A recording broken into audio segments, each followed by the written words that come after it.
It's trending news. Trending news. Trending news. Trending news. It's trending news. Now airing. Trending news. Trending news.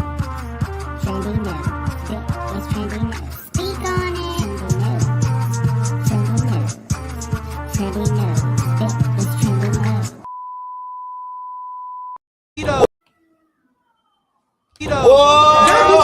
I want you to put it out. Put some respect on it. Bitch, I'm on my mama's side. When you say my name, put some respect on it.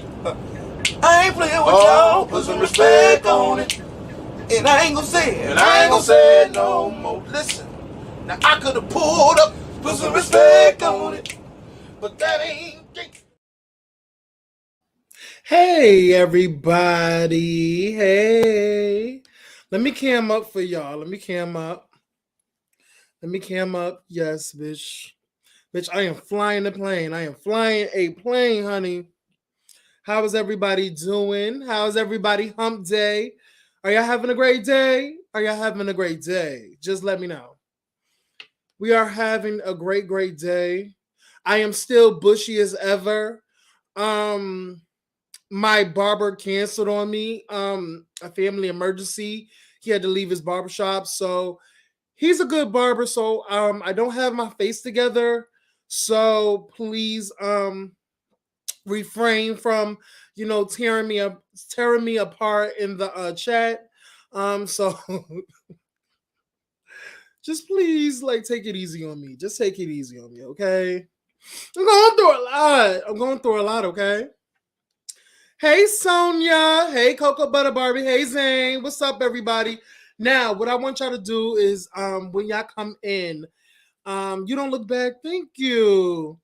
When y'all come in, please like this video. Please share this video on all of your social medias. If y'all have a YouTube and y'all have a communities tab, please share it there. Like this video. You do me a great disservice by liking this video, sharing this video, and keep commenting. I'm listening while exporting these segment clips. I'm gonna email them to you once I'm done. Okay, Bubs. Okay, that's another announcement. I want y'all to this Saturday. That brings up a good point. That's a good segue, Bub. Thank you. So this Saturday, me and my brother Bubs the God, we are doing a new show. Saturday. It's a pilot season of the Bigo News, and we're gonna be talking all things Bigo over there, like everything from health reads, from the girls getting into it, the girls fighting, the girls pulling up to people. It's a lot of who is doing what coke, who is doing coke, who is doing the narcotics, who is shooting, who's going to jail. There's a lot of shit that's going on, Bigo, you guys. So please go over and subscribe to Bubs the God. Okay, subscribe to my brother. We're going to be doing Bigo News over there, and y'all will not be disappointed. I promise y'all. I promise. So shout out to my brother Bubs. I'm so glad that we're doing another show together. We already have Smash or Pass, but we also now we have the Bigo News, and we have been on Bigo, you guys. We have mixed it up with the girls of the girls of the girls. We have got into their mugs. We have been read. We also have read these girls on Bigo. But Bigo is a lot to handle. Is a lot, and screaming in your phone 24/7, it becomes tiring.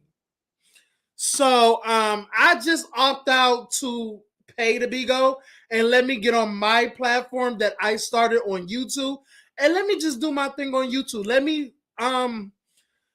me build my platform on YouTube like I started to, and gain some loyal supporters, gain some supporters that really rock with me and really support me to the fullest and really want the best for me. So shout out to everybody that's in the chat. I love y'all. Hey Kayla, hey boo. Hey boo. Also, y'all, I want to preference this. Before I go into hot topics, y'all. Before I go into hot topics, I have to do this. I want everybody to subscribe. If you are not subscribed to me, please do so now. I want y'all to know that my mission is to hit 1K subscribers before this year is done. I am manifesting it. I want it to happen, but I just can't do it by myself, you guys. I need y'all to like every video. Even if y'all don't like it, just like it for me that y'all support me. And because once y'all keep liking it, y'all like the video, it goes into the algorithm and it makes people want to watch my channel, and I get into the recommended page so people can start looking for me. So shout out to everybody that has subscribed, has liked, and has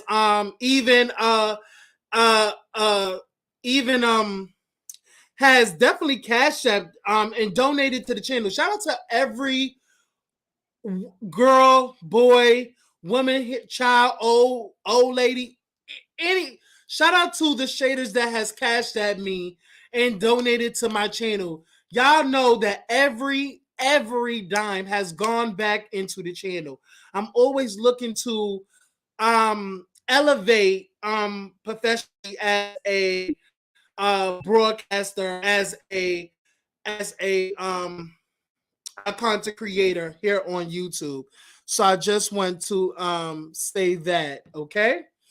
I'm also going now. Definitely I want to let y'all know that I will be talking. I will be chatting it up with Hershey Liqueur on Friday. Okay? I want y'all to come through and storm the castle. Okay? I need y'all support. I will be chatting it up with Hershey Liqueur on Friday at 8 p.m. Eastern Standard Time. I want the video, the live is already scheduled. I want y'all to go like that video, okay? Make sure y'all go like that video. All right? So I can't wait to talk to Hershey. I just wanted to put it out there, okay? And another thing, y'all, smash or pass. If y'all have not submitted for smash or pass, it is still, you can still put in your submissions for smash or pass. You can still put in your submissions for smash or pass. All you need is to email me at this email. If y'all want to submit for Smash or Pass, this upcoming Smash or Pass is OnlyFans edition. So give me the girls that has an OnlyFans and submit them. And y'all submit those. You email me your submissions at thelovableguy@gmail.com. Okay. Please email me your submissions for Smash or Pass OnlyFans edition, okay? I always have to promote that, okay? I love you guys. Thank y'all. Thank you to those who have already submitted as well. Shout out to y'all. Okay, let me get this off my screen. Now, going forward, this is disclaimer, you guys. Let me remove that banner. This video is for entertainment purposes. Everything said in this video does not mean to hurt anyone. I want everybody that is watching and tuning into this Wacky Wednesdays Hot Topics to enjoy this video. And make sure y'all like, comment, and subscribe, okay? Shout out to y'all. All right, y'all. Let's get into it. And make sure y'all y'all are following me on all of my social medias. TikTok, Twitch, Instagram. Make sure y'all follow me on those platforms as well. All right. Let's get into it. Wacky Wednesdays, y'all. Wacky Wednesdays. And you already know how we started off. We are starting it off with housewife news, you guys. We are talking about everything that's housewives, okay? Now, we are starting off with everything housewives. Let's get into the first thing we're going to be talking about. We're going to be talking about Kenya wanting Nene Leakes, the one and only queen of Real Housewives of Atlanta. Hey, BK. Hey, Katiana. Hey, y'all. I see y'all in the chat. Make sure y'all like this video. We are the first segment we have is Nene as the first segment. The first clip we have for y'all is Kenya talking about wanting Nene Leakes back. So give me a second. Be patient with me, you guys. Be patient with me, okay? Be patient.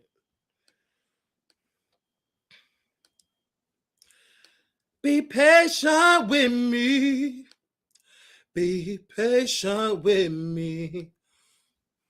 All right. Give me one. Yes. Mm-hmm.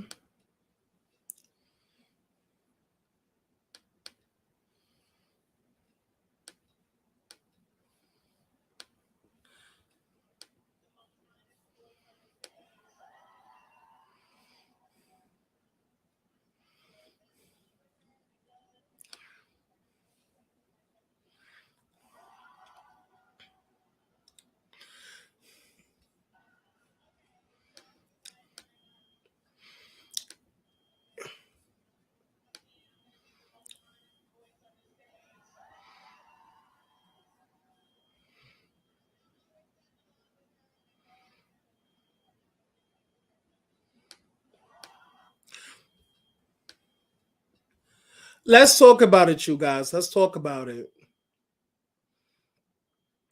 Let's talk about it. Let's talk about it.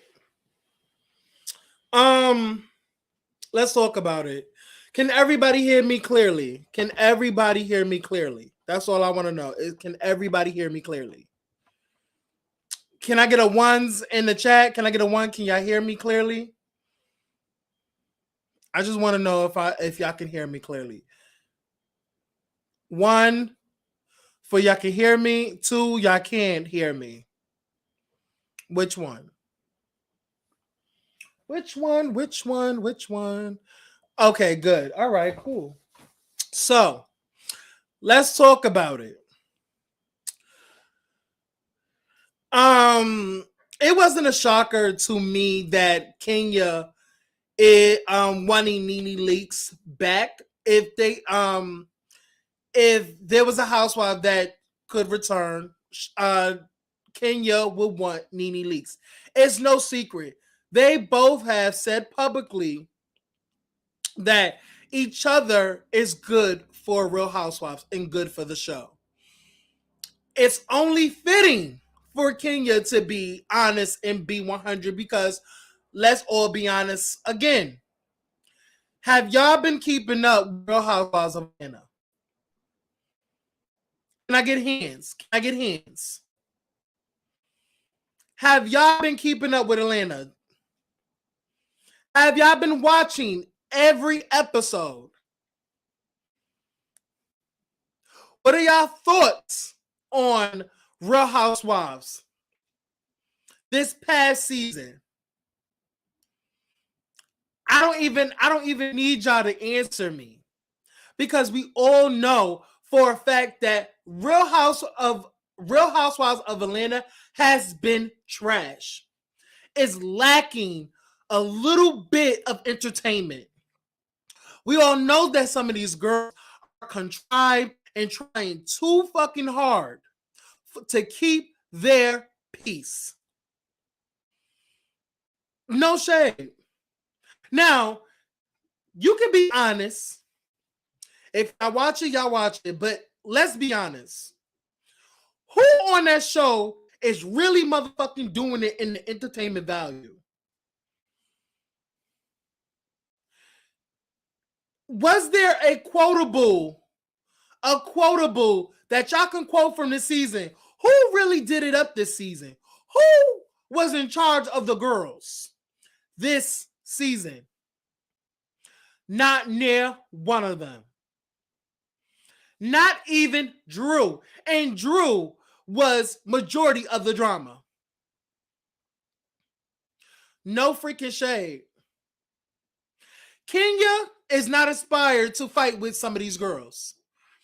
Sanya, the way Kenya desecrated Sanya was like this. Kenya didn't even have to like get her nails dirty. It was that easy to shut Sanya down. It was that easy. Kenya don't have a challenge at this point. Who she's going to argue with? She already made up with Drew. I bet she's tired at this point arguing with Marlo because Marlo is a one-trick pony that she's going to go low. That's all she does. She's going to go low. She's not going to beef with Candy because Candy creates opportunity. And how can you go at Candy at this point in time and y'all friends? Who else is on the show? Who else is on the show?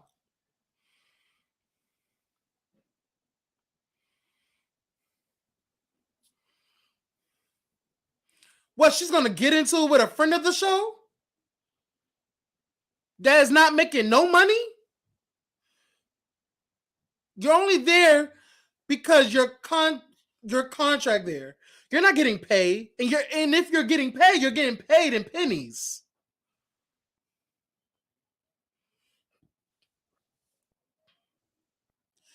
Kenya is not inspired to spar with neither girl because she's boring. She's uninspired.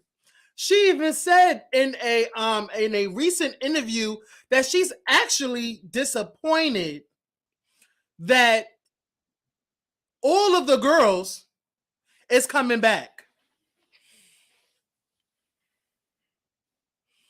That sounds like to me that Kenya is not happy with the current selection that is presented to her because there's nowhere to go. She don't have nobody to spice it up with or go back and forth read for reads on. That's what we loved about Nene and Kenya because it was the clash of the titans. How can there be a clash of the titans where the other titan is not even no longer there?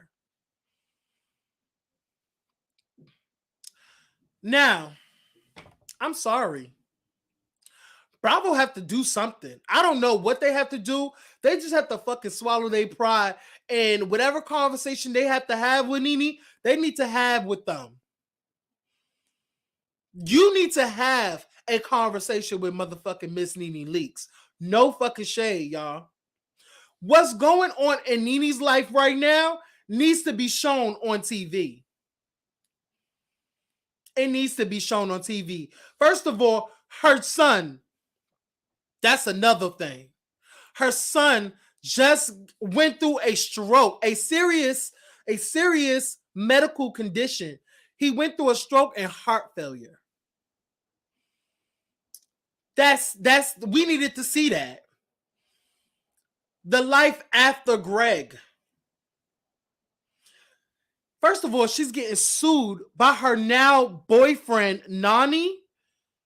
She's getting sued by his wife. That needs to be shown on camera.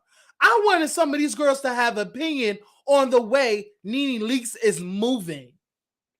I would have loved to hear Nene Leakes' opinion about motherfucking She by Shein, She by Amazon, She by motherfucking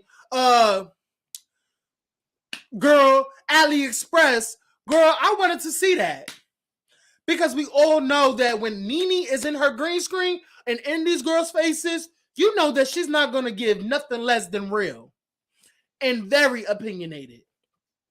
Because Miss Nene Leakes do not hold her motherfucking tongue for not near one bitch. And that's why I live for her. Hey, Jose, that's why I live for her. And we have to all be real motherfucking real. We have to, hey, JJ, we all have to be real with ourselves. I don't give a damn if y'all don't like Nene or not. bad attitude, diva-like behavior, bad attitude. I don't give a fuck about none of that shit. It's the fact that whenever she was on camera, there was always a discussion. She will battle all these bitches by herself and sit on a reunion like cunt and take all those bitches the fuck out. That's what Nene did her last season. No shade. She took on all them bitches. I remember season 11, even though that was her worst season because she was going through a lot. Y'all, let's be real. Nene came in there like a badass cunt bitch. She came in there knowing that she was going to be she was going to be the target. But she came in there hell high, looked it amazing, and sat on that couch and gave very much attitude. Which bitch wanted? What bitch wanted? What bitch wanted? Step up to the plate. What's good? Like I said, y'all, Nene Leakes is the show. She is the queen of Real Housewives of Atlanta. I don't care what Todd said. I don't care what Candy said. I don't give a fuck about what Andy said.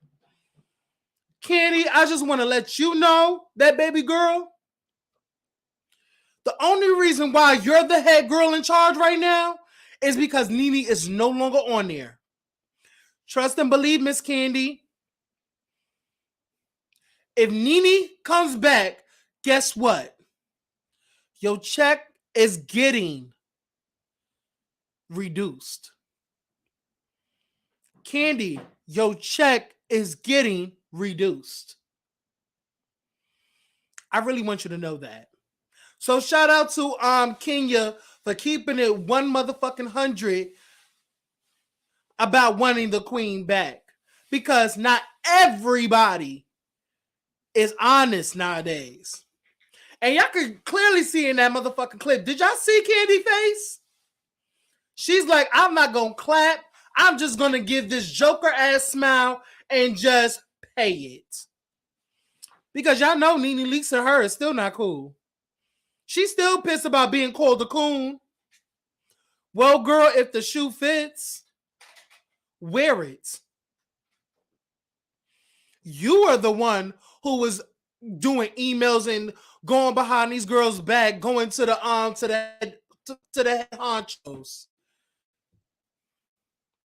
Nene wanted to do it together because y'all are better together than apart. But you ain't want that. But, you know, it is what it is. We're not going to go back.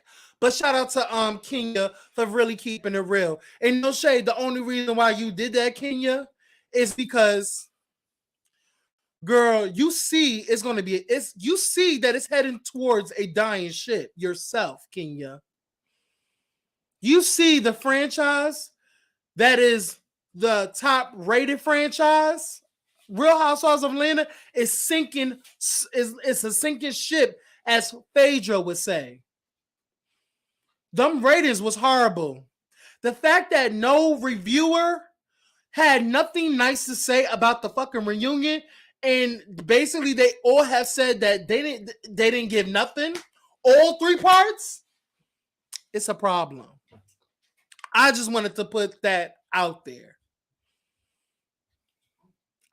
Listen, I don't make the news. I just report it. And I give my motherfucking opinion, okay? So, let's go. Let's get off of this. Okay, let's get off of this. Let's go in the next thing we're going to talk about. The next thing we're going to talk about is, let's talk about Monique and Chris situation. Okay, let's talk about Monique and Chris. We gotta find that.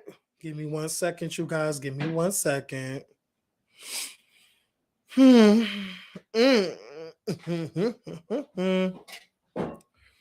Now, before I put this up, you guys,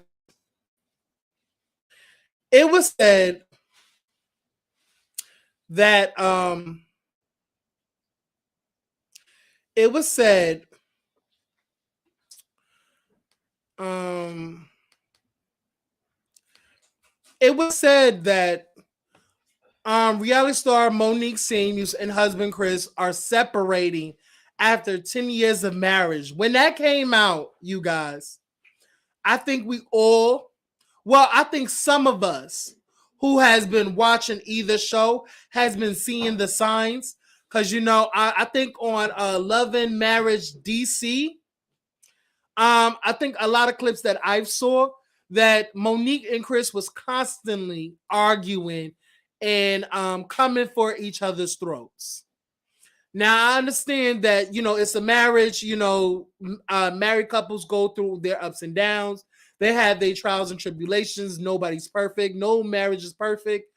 But I myself, who am a fan of Monique Samuels, even though I was clearly Team Candace, I'm just not gonna go back, but I was Team Candace in a certain situation, a certain fight, but I'm gonna pay it. But I've always loved me some Monique Samuels.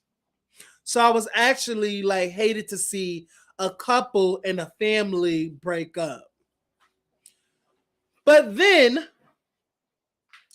baby, when I tell you Monique shut that shit down so motherfucking fast, Miss Thing shut it down so freaking fast.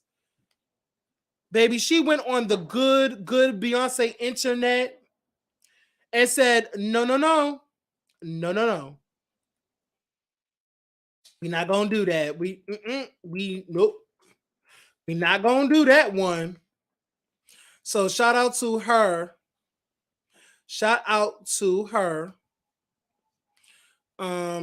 Let me get that.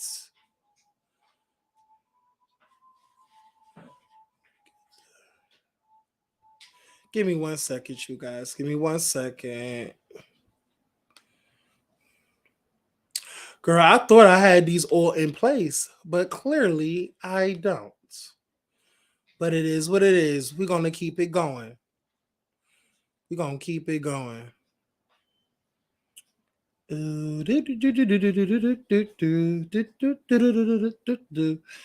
1 second, you guys. Where is that? Where is it?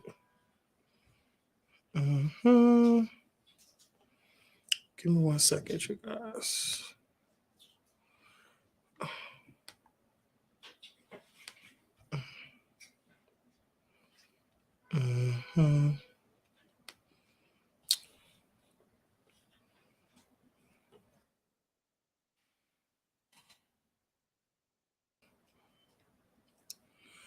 Thought I had everything ready, but I don't know. Something just deleted for some apparent reason. Okay, there we go. Give me 1 second. Yep.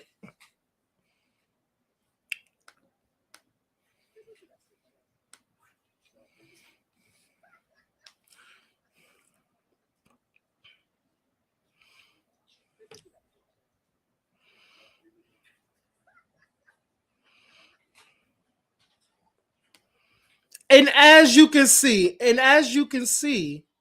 they put that rumor straight to bed.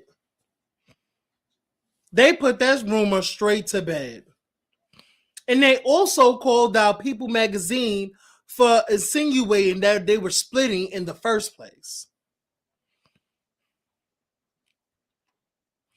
I'm actually really happy that they're not splitting. And then also come to find out that Ashley was the one to tell the people that Monique and Chris were separating.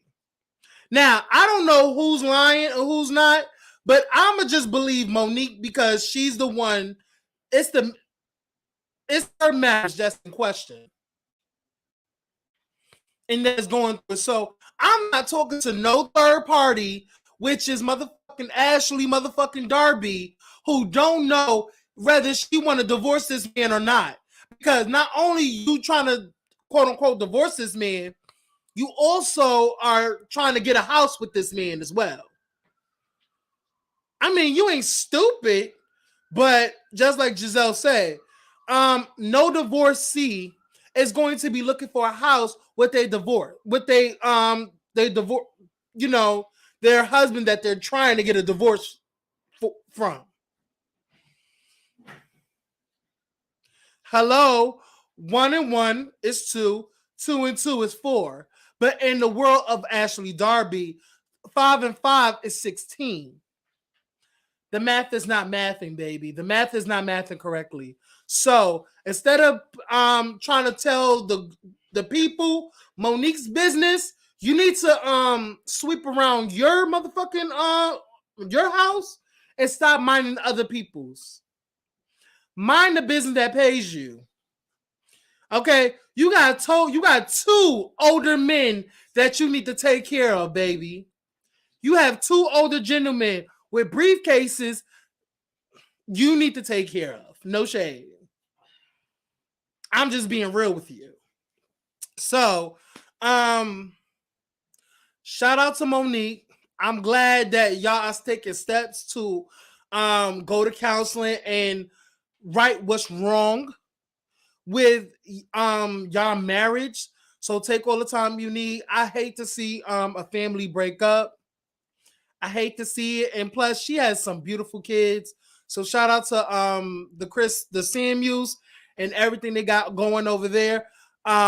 We will see that. Well, you know what? No shade. Let me be devil's advocate. It might be, you know, this little reports. It's probably for next season of Love and Marriage DC. You never know. Probably all this motherfucking press, this divorce rumors is fueling for next season. So they can have a story next season. You know, I'm just playing devil's advocate. You know what I'm saying? She only told that to Ashley so they can get the word out there, the word splash and a little buzz for next season. So you never know. And if it is Miss Monique, you're a crafty son of a bitch. I will say that. You're a crafty son of a bitch. And it's smart. You know, you got to do what you got to do. You know, it just won't be me. It just won't be me. You know what I'm saying?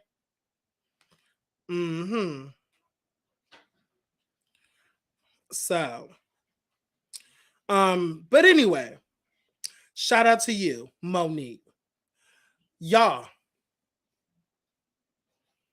let's also get into something that I'm kind of interested in, and I'm gonna get y'all opinion on it. We're gonna talk about, hold on, let me just properly remove. Matter of fact, we're not gonna remove this. We're not gonna remove this. Let's get into, since we still on Housewife news, let's get into, give me 1 second, y'all. Give me 1 second. Let's get into the revamp of Real Housewives of New York, you guys. Let's get into the revamp of New York, of Housewives of New York. All right, let's get it. Give me 1 second. Yeah, we have 6 housewives. No, we don't have 6 housewives. I think that's 7. That's 7. 7. I said 6. I can't count. My dumb ass. But anyway, we have 7 housewives, you guys. Now, their names. And I have a brief summary on all of them. So we're going to get into that. Let's get into it. All right. Let me go to it. Give me 1 second.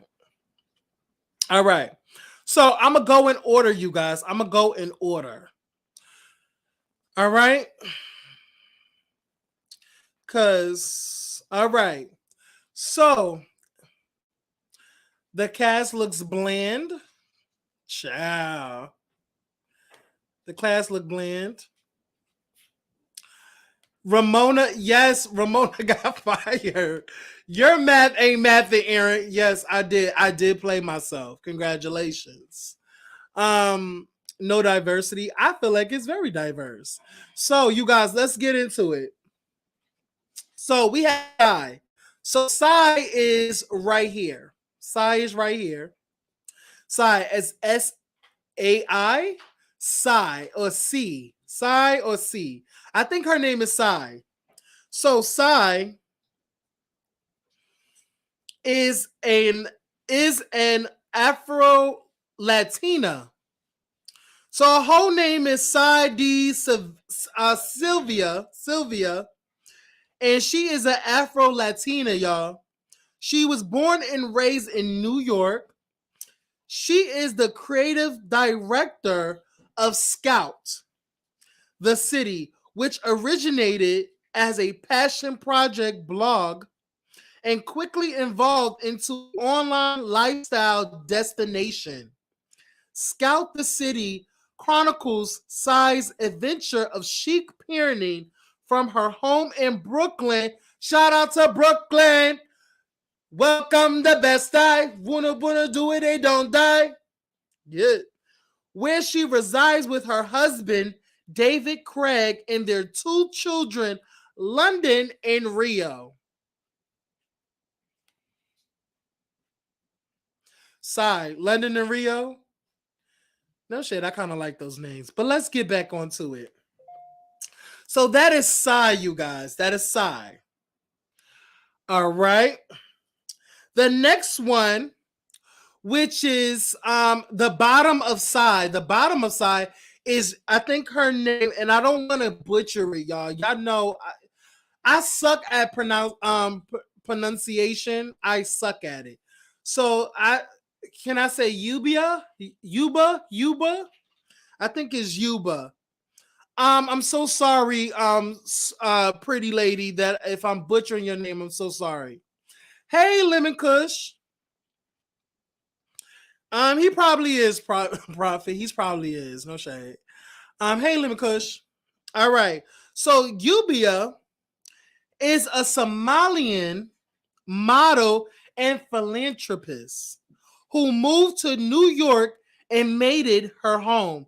At a young age, Yubia fled to Kenya with her dad and brother, but later moved to Canada, where she was spotted by a photographer and was subsequently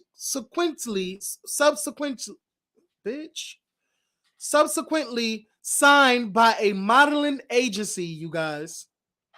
Yubia is also an entrepreneur and the founder of Yubia Hot, a hot sauce company she built from scratch.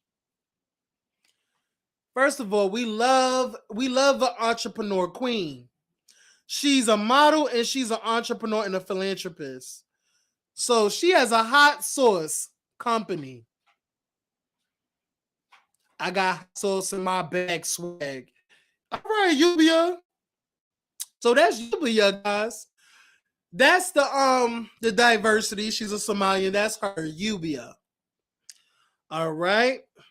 The next one that is next to her on I think is, if I'm looking correctly, is to my left. Probably y'all right. I don't know. But we have Aaron. Aaron is a funny, confident, and candid, not candid, girl. Aaron is a funny, confident, candid New Yorker, raised in Manhattan as one of 5 children in a close-knit Israeli family. A born go-getter, Aaron became a real estate agent at 19 and owns her own home renovation and design firm, Homegirl. Aaron's husband is an attorney and owner of Leachy Law. Her last name is Leachy, y'all. The couple share 3 children together and live in Tribeca. Aaron is super sociable, loves being around others, and always up for a good time. I feel like I'm going to love Aaron. By the way. I think Aaron is just so. First of all, I love fun girls. But we're gonna keep it going. Matter of fact, let me put it right here, you guys. All right, the next up is Jenna. So let me tell y'all this. If this is the yes, he's somebody found, y'all found her husband. Okay, so we have Jenna now. Jenna is all the way in the corner. Now, Jenna, everybody has been raving about Jenna ever since it was word that she's going to be on the new season of the revamped version of New York Housewives. Now, Jenna is a former president and executive creative director of J. Crew Group. And y'all already know, I know some J. Crew. I bought from there. Where she was widely recognized as the creative force behind the American retail chain phenomenal rise from philandering catalog chain to one of the most captivated fashion brands in the U.S. Jenna is now a co-founder and CEO to direct-to-consumer beauty brand Love Scene and resides in New York City with her son, Beckett. So there's Jenna. And I want to also say this. She's a proud lesbian. She's a part of the LGBT, y'all. So she is a scissor sister. Shout out to Jenna. So we have Lizzie. Lizzie is a digital influencer, activist, mom of 3 and wife to plastic surgery, which we can literally tell by her face. Dr. Ira you know what? I'm not even going to butcher their last name, y'all. I'm not even going to do it. Originally from Fort Worth, Texas, Lizzie moved to New York for college, and after a brief stint back in her home state, returned to the Big Apple. Lizzie uses her platform to express her style, educate others on her deep-rooted beliefs, hosts Instagram show, I think it's Bassard? Child, I don't know. Sorry if I'm butchering it. Where she is setting out to help Jewish singles find love. Oh, okay. She's a matchmaker. I love that for her. So the next one, Giselle. I think that's her name, Giselle. Okay, that's Giselle. It's just a different way of saying it. Now, Giselle, you guys, is an outgoing, unreserved fashion publicist and a brand consultant known for thinking outside of the box. Giselle, who is a British Indian descent, met her husband, financier. I'm not even gonna say his name, y'all. It's too hard. I'm not butchering nobody's name. Her husband is a financier. After they were introduced by a friend at a bar on the Lower East Side, romance didn't spark immediately, and they remained close friends for years before they began dating. The two married in Mexico in 2014 and have twin boys, you guys. So shout out to Giselle. The next and final girl, which is Brian on the bottom of Giselle, y'all. Brian Whitfield. Brian is a brand marketing and communications professional, a cheeky trophy wife in training. Brian has a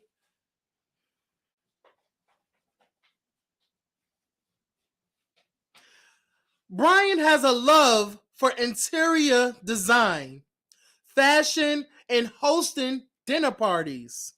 From her small but mighty West Village apartment, originally from a small town in the Midwest, Brian was raised by her grandmother, who taught her invaluable lessons about navigating life, owning her narrative as a biracial woman, and the true meaning of hard work. So you have you guys, you have the seven newly the cast of the newly revamped season of Real Housewives of New York. Now, I must ask y'all, are y'all watching? Are y'all watching? After 13 seasons. Now, can I ask y'all, are they going to go with season 14 or are they going to start over from episode 1? What is it giving? Are they going to keep going on? Because isn't they on these 13 seasons? They're on 13, right? If I'm correct. What season they on? Because I don't even know what season they on. Because I don't even watch the show, you guys. I don't watch the show. Let me see. Bravo must have hired a new housewife scouter because they putting a little more effort in finding some diverse people of color and not 20 blonde white women. Yes. And honestly, I'm actually excited for the new revamp because no shade, nobody is not trying to watch 7 to 8 old ass white women going crazy. First of all those other women are literally in their 40s to 50s and they doing crazy shit like drinking or controllably or uncontrollably. Like nobody want to watch that. We want to watch some young women. No shade. I'm just being honest. Hey Jaya, I will watch the clips of the first episode and see what it gives. I will too. I think I will see what it gives too, and we'll talk about it. I guess all the Black Housewives of New York aren't interested. Probably. Yes, y'all. If make sure y'all post my my Discord in the chat, you guys, because we have a great time over there. So if y'all want to know some tea, we got some tea over there. No shade. Shout out to everybody in the chat. Keep liking this video, y'all. Keep liking this video. So it's definitely given. We're gonna watch and see. How many episodes are we giving it, you guys? How many episodes are we gonna give it? How many? How many? Y'all don't know. Y'all don't know. How many episodes are we giving? Are we giving it 2 episodes or 3? Which one? Because I'm down for whatever. I'm down for whatever.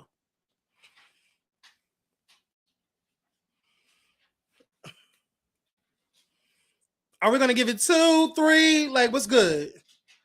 We're gonna give it 1. We're gonna give it 1 episode. Can we really like dissect what the show is gonna give in 1 season, in 1 episode? I might say 2. Let's see 2, because you can actually see in 2 episodes what the what these girls is gonna give. We're gonna see, yep. We're gonna say 2. If it's not hitting of the 1, I don't know. Revamps are hit and miss. Just 1? No. Yes, y'all. There's the Discord. It expires in 7. Invite expires in 7 days. Yes, join my Discord, y'all. Whoever is not in my Discord, make sure y'all join the Discord. We have fun over there. I'll give it 2. I'm gonna watch the clips for the 2 episodes and see if there's any spice. Okay. That's I think that's reasonable. That's reasonable. Okay, y'all. Get off Prophet's girl. She just want to do something. You better get out of my face, Miss Thing. So, y'all, that's it for Housewife news. Oh, and also I want to say about this.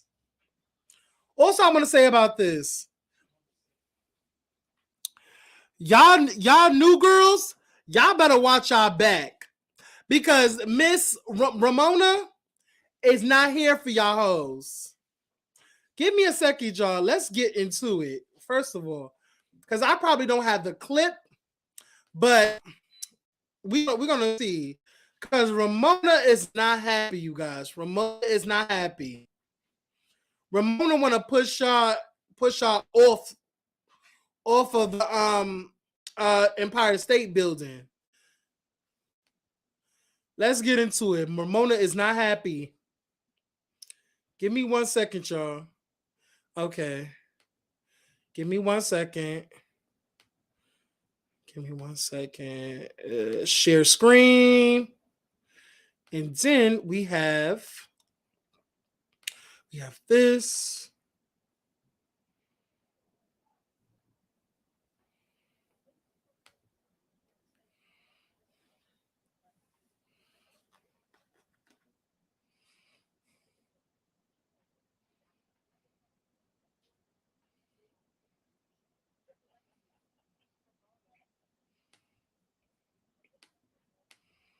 Ramona is pissed. Ramona is pissed, y'all. Ramona is pissed off. She's over it. But you know what? Shout out to her. I don't give a fuck. First of all, I've never been a fan of Ramona. First of all, I have never watched Real Housewives of New York, and I'm from New York. Never watched it. First of all, one of my coworkers, when I used to work at a certain job, when I used to work in the city, well, I still work in the city, but I used to work in Lower Manhattan, and I worked at a place. I'm not gonna tell y'all what I work. I'm not gonna tell y'all where I work. I used to work at a certain place, and one of the staff there actually ran across my YouTube channel. And she loves it. And she said, maybe you should start wanting to like review Real Housewives of New York. And I was like, I don't think so, because I find them girls to be very boring. They're a whole bunch of elderly, senile, has-been ass white women. They all look like spoiled milk. Okay, they are aging like oat milk. Like it's giving very much, it's just given unflavored. It's given unseasoned. I didn't see no spice in the show. Not even with Bethany. And I didn't really see it for Bethany. I never watched the show. No shade. I never watched it. But I think with new girls, I think New York is the only franchise that should have been revamped a long time ago. No shade.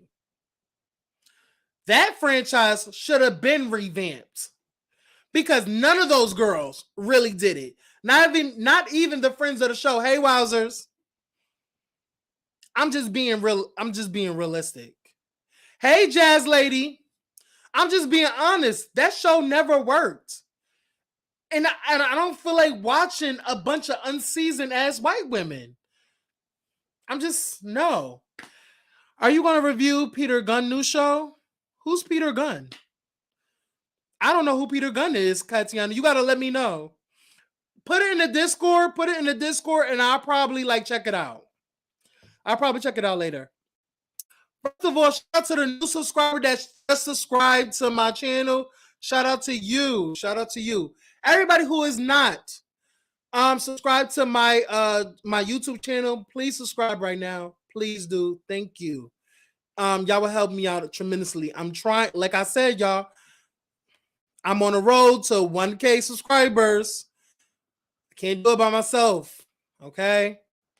But anyway, let's keep it moving, you guys. So that's all for what I want to talk about for the Housewife news. Shout out to shout out to everybody that went to BravoCon.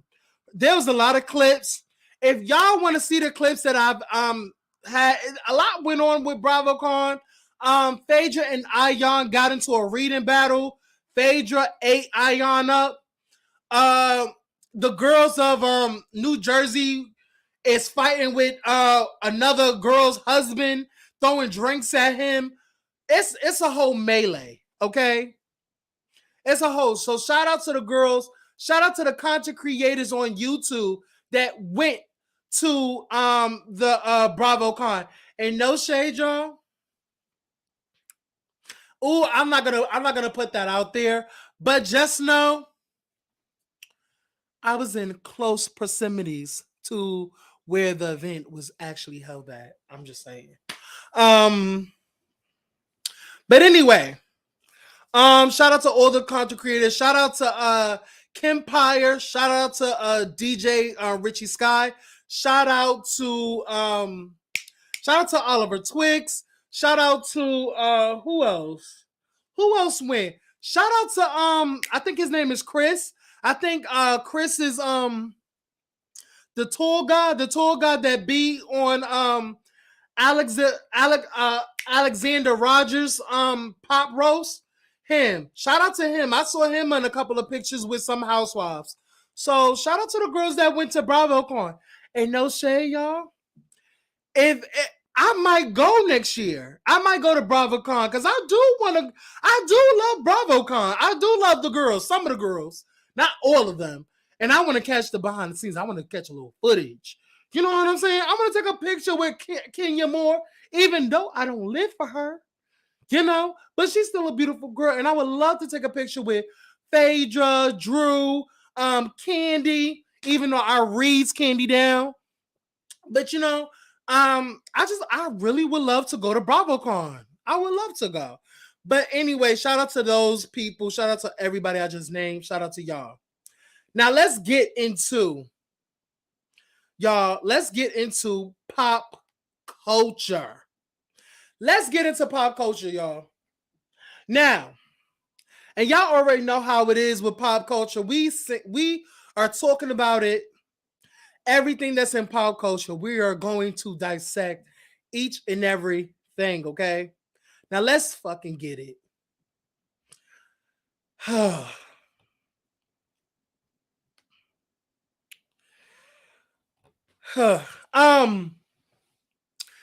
Nicki versus Lotto. Nicki versus Lotto, y'all.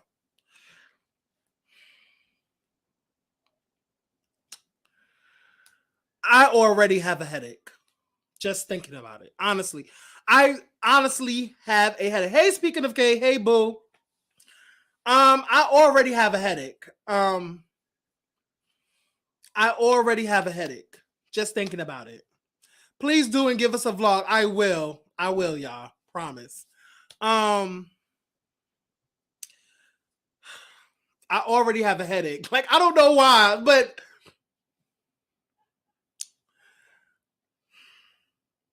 let me relax. So, before I get into it, y'all, it all started.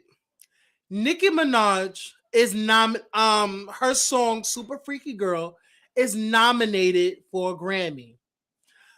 But here's the kicker.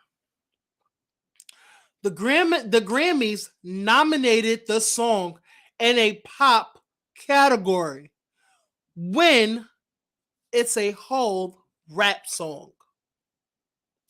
She's rapping in it. Now, Nicki took offense and wanted to express herself in the outlet that she sees fit, which is Instagram Live. Now, let's go to the clip and let's see what Nicki has to say. Give me 1 second, you guys. Give me 1 second. I'm going to pull it up. Because, girl, I'm already tired. Miss Nicki, she got it. Okay? Miss motherfucking Nicki Minaj. Child, when will she learn? Child, just save your energy, Aaron. Just save your energy because you're going to need a lot of talking on the next segment. I'm just saying.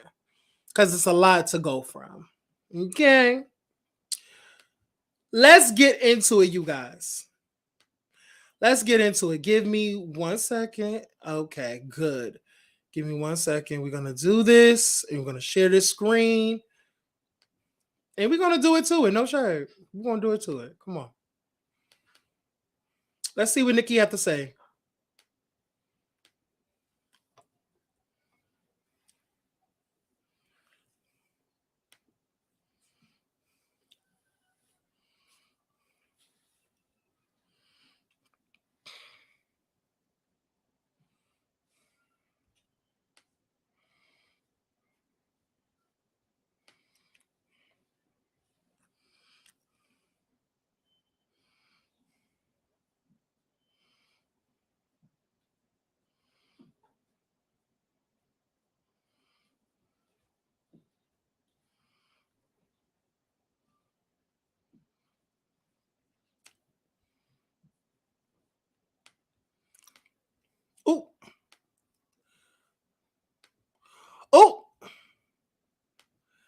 Y'all can't hear it? Y'all can't hear it? Y'all can't hear it? There's no audio? Sorry, y'all. Give me 1 second. Give me 1 second. Because I don't know how there's no audio. Give me 1 second, y'all. Ugh. I don't know how it's give me 1 second. Give me 1 second. No more twerking way. Yeah, it's twerking way, but I have to like literally find it, and I don't feel like finding it right now. No shade. Okay, let's get into it. Let's get into it. All right, let's get into it. Give me 1 second. Oh, they must move the goalpost for me all the time. And shout out to Drake for, even Drake spoke up on this when he was like, why am I winning a rap, award for Hotline Bling? And he did the right thing. To me, that's what you're supposed to do as an artist. If you know something is unfair as an artist, speak on it. Drake could have just let that slide and just add to his collection, but he spoke up. You know what I'm saying? So, big energy. I got to where I am by working hard. I never in my life have asked for handouts. I don't want nothing free. I don't never want to cheat nothing to get nothing that I have. I want to win fair and square anything. In the article that just came out, it said other rap songs that have been also put in pop are Doja, Say So. Well, Doja is singing in Say So. It's actually a lot more singing in pop than rap. That's understandable. Post Malone. Well, we know Post Malone always sings in raps. Like, how can you play the second verse of Super Freaky Girl and say, now look, imagine this. I see you not listening. Sit with your nah. Clean out your ears and start opening your. I got to where I am by working hard. If Super Freaky Girl is pop, then so is Big Energy. If you move Super Freaky Girl out of pop and put it in, out of rap and put it in pop, do the same thing with Big Energy, right? Same producers on both songs, by the way, if you want to talk about it. So let's keep fair. Even when I'm rapping on a pop track, I still out rap. But this has to always be done because in order for them to, and this is a group of people, if you can't tell by now, you're not opening your eyes. If you can't tell by now, if Super Freaky Girl is pop, then so is Big Energy. Okay. All right. So, okay. Give me 1 second. Y'all. So I have some footage for y'all. I have some footage, and I thought I put in there, but I didn't. Give me okay. Which phone I have it on? Give me 1 second. Let me twerk and wait, you guys. Twerk and wait. Give me 1 second. Cause let me get this video file.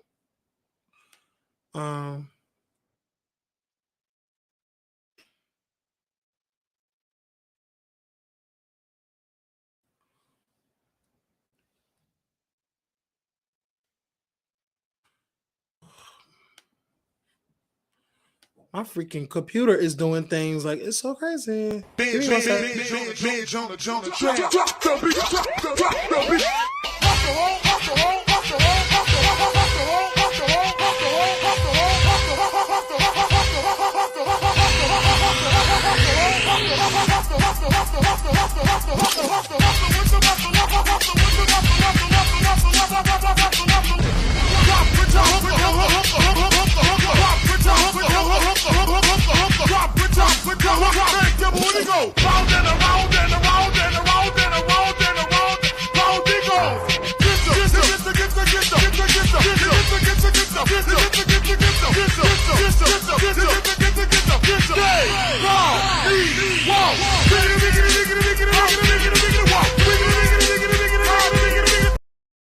Okay, so I'm gonna put in perspective, and then I'm going to give me 1 second, because I'm going to, and this is the reason why I wanted this clip in, because probably it's going to put in perspective on something Nicki has a problem with understanding, and probably she don't know this, and you know, I just put it out there. Give me 1 second. Let me put it in here, and I'm gonna let y'all look for yourselves. Give me 1 second. There we go. Listen to it, and they evaluate it on the quality of the art, not the sales, not the streams, not how many fans, not how many followers, but purely on the opinion. And it's very hard, as you all know, because it's subjective. There's no best song or best record. It's just the opinion of the membership in that particular year. That's how you win a Grammy. That's it. The voters vote. There's no committees. There's no journalists. There's no labels. It's music professionals voting for their peers, period. Okay. Now, the reason why I put that in there is because I feel like, and this is just my opinion, and this is what I saw. Hey, let's talk wild. Hey, Wild Days. What's up? What's up? What's up? Like the video, y'all. The reason why, what does this have to do with Nicki is talking about? Well, profits. I put that in there because a lot of people have stated that the reason that Nicki has a problem with Freaky Girl going into a pop category is because they feel like Nicki is not going to win a Grammy. They also feel like if Nicki was in the category with all the white pop girls, that she's not going to win the Grammy. The black rapper is not going to win a Grammy. Okay? So, at the end of the day, basically, I go on facts or whatever. The man stated that it's all about opinions. It don't have nothing to do with sales. It don't have nothing to do with followers. It don't have nothing to do with all that superficial shit that Nicki has based her career off of. Because, you know, real people do numbers, right? You know, it's all about the numbers, right? It's all about sales and all. It's all about records, plaques, and all of that, right?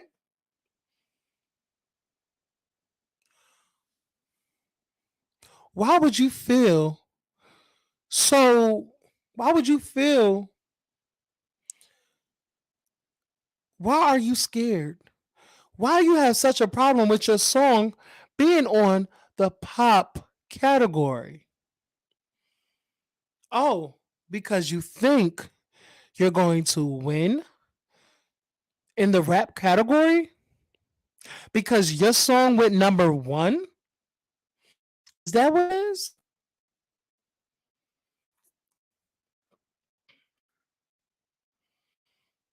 I'm just being honest, y'all. That was the reason for that video. That was the reason. So, in my opinion, y'all, Nicki if you haven't won thus far, you probably ain't gonna win it. Because no shade, you are a horrible, horrible person. You are a horrible person. Nicki Minaj, you are a horrible person. She is her own worst enemy. She's been around long enough to know that she can't bully anybody with more power than her. And that's just what it is. You are crying wolf because you can't get your way. Because you have been pulling strings this whole time in your career. Now, I'm just being honest, you guys. Like, I understand that y'all are Nicki. Some of my supporters are Nicki fans, but it's time to actually be real with your fave. Be real with her. Be real. Honestly, and let's keep it a buck. Wild Ace, you said it, I didn't. Honestly, the song isn't worthy of winning in any category. Now, I'm saying this for me, I love Super Freaky Girl. I love Super Freaky Girl. I love it. I bought it. I streamed it. And here is the issue. Y'all don't even talk about the real issue what the Grammys is doing. Profit. And I'm being honest. The Grammys have done this for years and years and years. Nicki is not fucking special. The Grammys have been done this. What is y'all not understanding? The Grammy has been done this. They did this to fucking Beyonce. They done this to Rihanna. They done it to countless others. Now is a problem because of Nicki? Y'all not understanding. And it's not a hatred. And I think what y'all bars start to tend to do, because we're being real with Nicki, it's a hate. It's not a hate. And we also have to put in the fact that Nicki Minaj's personality is just not that great. Remember, there was a whole bash the Grammys campaign Nicki has done. Do y'all remember when Nicki came after the Grammys? Ain't no shade. The Grammys have blackballed her. People have blackballed Nicki because of her personality, because she's a nasty individual. Let's be real here. If you are not willing to play ball, I'm sorry, we have to remove the cancer from our area. Yeah, we'll nominate you because you're Nicki Minaj. But baby, don't expect to walk away with a Grammy. Now, I could be wrong. Maybe she wins, maybe she don't. But at the end of the day, it's 2022. You have yet to win a Grammy. Your predecessors, your successors, or your predecessors, or whatever that, I forgot which one it is. You know, the little top tier girls that came after you, Nicki. It's crazy that I think it eats you up inside because Cardi, Megan, and Doja, all three new girls, have all got a Grammy before you. And I think it eats you up inside that all three of those girls got a Grammy before you. Successors, thank you. Thank you, JJ. Thank you for helping me. But let's also be real. I think you have literally, from the point from a little girl until now, Nicki, it has been your life's mission to take home a Grammy, because that is one of the most prestigious awards in the music industry. That's one of the most prestigious awards. And I feel like you are angry that, in your words, The Grammys keep moving the goalposts from you and keep doing you dirty, as you so say. They feel like you want fairness. You want fairness. You want fairness, right? But how do you want fairness when you're not fair? How do you want fairness when you're not fair? Nicki Minaj, you have played dirty with so many people, and it's so many to name. Didn't you get somebody fired? Didn't you get somebody fired from a blog? Didn't you sick some of your fans on another person? Didn't you dock somebody? Like, you have not been fair, Nicki. So what makes you think that the Grammys is going to be fair? This is the music industry. Nothing is fair. Okay? When money's involved and when people, because I even heard that people pay for the Grammys. People pay for Grammys. That's what I heard.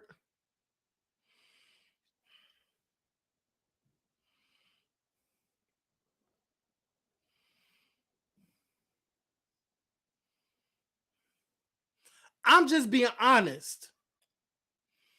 Nicki Minaj, you have done so much in your career. You have had an amazing career, Nicki. You was the only one. You was the only rapper in this mug. You've been killing it for how many plus years? And you have. I'm not going to take that away from you, Nicki. You have been killing it. But girl, it kind of seems to me that everybody cannot be lying about you, baby. About your bad behavior, about your nasty ass attitude, your nasty disposition, and the fact that you do shit behind the scenes and pull strings and tell people not to work with this person and pull this song. You had that power. You had that power, Nicki Minaj. Let's also be fucking real. We're not being fake. We're not going to be fake just because that is Nicki fucking Minaj. Hell no, we're not.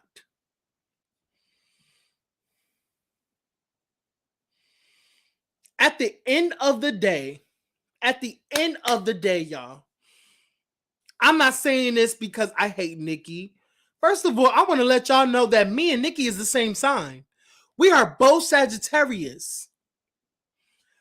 I'm willing to say the things that most of y'all fans are not going to say. The reason why she is no longer in the conversation and the way people are so-called doing her is because of her bad behavior. Why did it take so long for Nicki Minaj to get a number one? Why did it take so long for Nicki Minaj, who has been in the industry for years, to get a number one? Can somebody let me know that? Why has it taken her thus long to get a number one?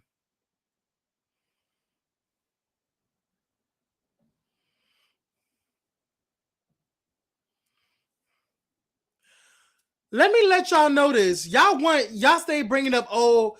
So Jaya saying that y'all stay bringing up old lies like being summed up that has sun proof behind it, please. Let me also say this, Jaya. Hey, King Pain. Nicki has never had receipts to back up anything that she has put out. Where's Nicki receipts? Where is Nicki's receipt? Where's Nicki's receipt? Where's Nicki's receipt? That's what I want to know. Where's Nicki's receipt? So Nicki just thought that it was ironic that her song is in the pop charts. Why you're mad that your song is in the pop charts?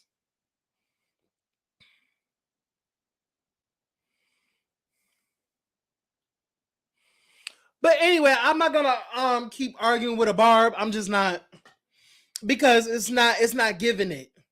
But just know that, listen, Nicki, I just want you to understand this and understand me good. This is gonna be my last time, because I'm not gonna do. I swear to God, I'm not going to keep talking about Nicki Minaj and versus this person, because honestly, y'all, Nicki Minaj is damaging her motherfucking self. She's damaging her credibility, her self-respect, and her integrity. Like, everything is being damaged around her because you keep getting into it with other girls. And we're going to talk about Latto, because that's another thing. No shade. You now are reaping what you sow when you did that shit to Kim. That's another thing. Nicki Minaj, you are reaping what you sow when you did that shit to Kim. I'm just being honest. You are reaping what you sow when you did Kim like how you did. This is not about black women, like fight for black women. No, girl. Wasn't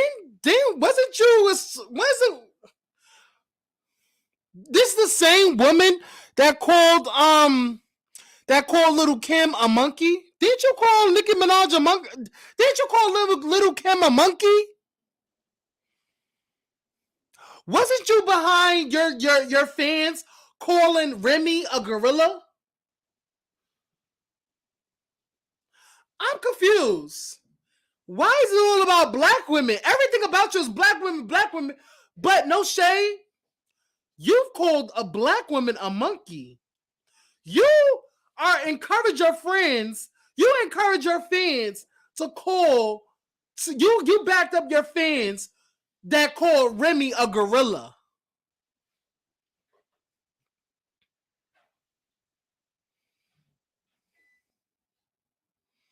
Make it make sense. Make it make fucking sense. Now, moving on. Let's get into the whole shit with Latto. Let's get into the shit with Latto. Let's get into that. Let's get into that, T. Give me 1 second. Let's get into that. Let's get into motherfucking that. Give me 1 second.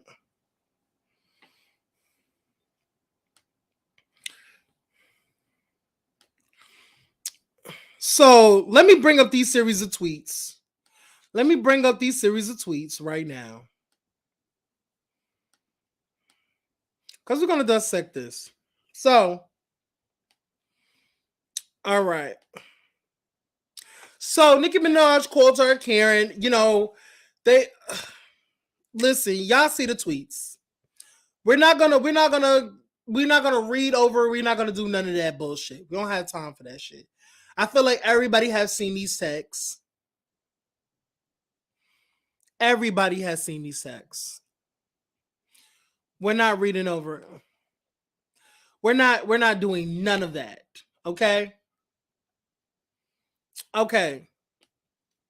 So,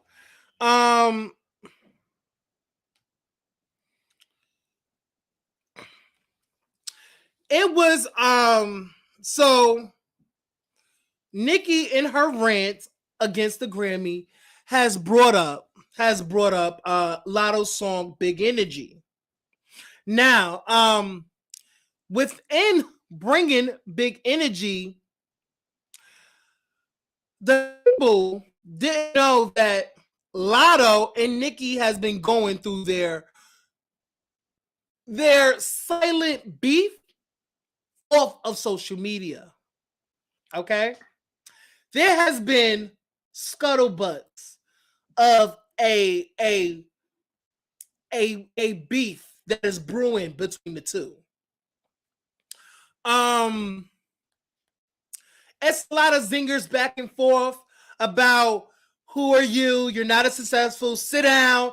I'm the queen. You girl, you couldn't have the career that I had. You know, basically, Nicki be sunning these bitches. Nicki's been sunning these bitches. And also turning down features. You know? And probably the one thing that Lotto wanted from her was a feature. And then I heard that Lotto wanted Nicki Minaj to be on Big Energy. Lotto wanted Nicki Minaj to be on Big Energy. Now, it was also stated that on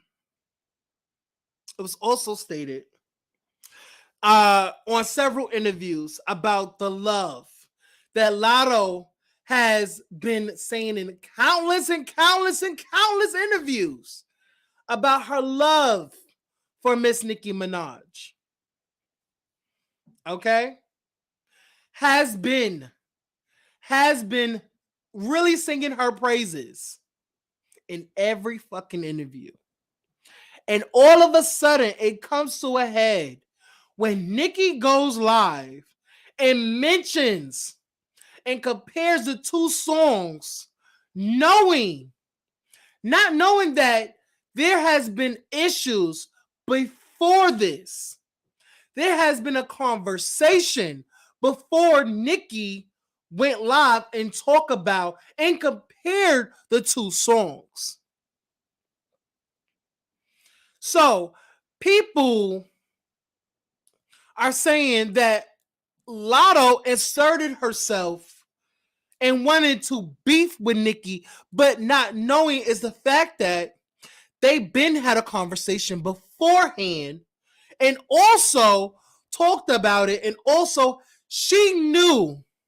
Lotto knew that it wasn't to preach or educate or stand up for something or stand for anything. It was the fact that you knew that you had a conversation with this person.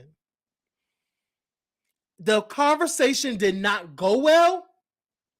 And now you're coming on social media because you now see the nomination and your song is being nominated in the pop category. And now you're going to compare your song with Lotto's song. And it is going to be this whole thing. And now you're kind of like, why the fuck is Lotto coming at me for? This Karen. And now y'all going back and forth, slinging digs at each other. I'm like, Nicki, here we go the fuck again. Here we go the fuck again. Here we go the fuck again. You versus someone.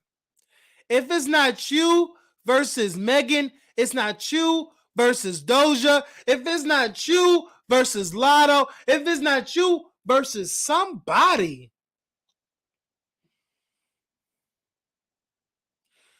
Let me just tell you this.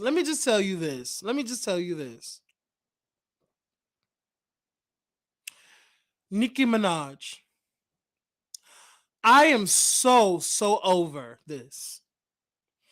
I don't give a fuck what transpired. I don't give a fuck about who's right, who's motherfucking wrong, who came at who first, who's delusional, who's making up shit. I don't give a fuck about none of that shit. No shade, I don't give a fuck about none of that. I'm being real. Nicki Minaj, you are how many fucking years in this industry?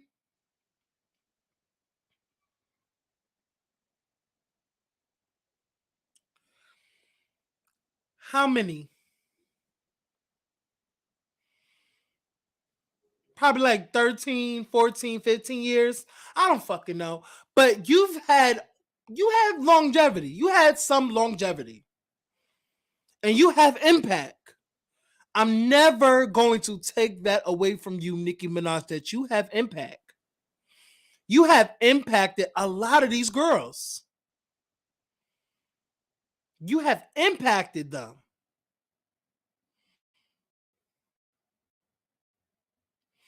But it is a running theme with you and some up and coming rapper girl. What is with you? What is with you? You can't be genuine. You can't, like, I feel like you can, I don't know what it is. I remember that it took you forever to even acknowledge Cardi when she first came out. It took you fucking forever to acknowledge Cardi.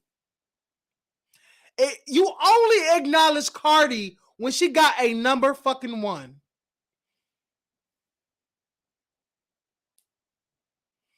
I'm being honest. And it's like, you only like somebody when they're on the up. Not when they're trying and up and coming and trying to get there. And then rooting for them.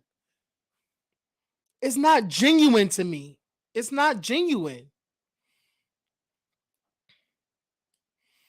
I will always reference back to that because I don't think you have a genuine bone in your body. I just really don't. Now, I'm being honest. I don't give a fuck who's right, who's wrong. It doesn't matter at this point. It's the fact that Nicki Minaj have years in this industry and is consistently going after these girls. Now, I will say this.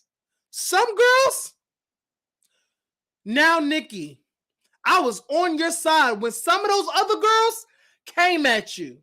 I was on Team Nicki. I was Team Nicki when most of those girls, because most of those girls had it coming. I'm not even going to flex. Most of those girls had it coming.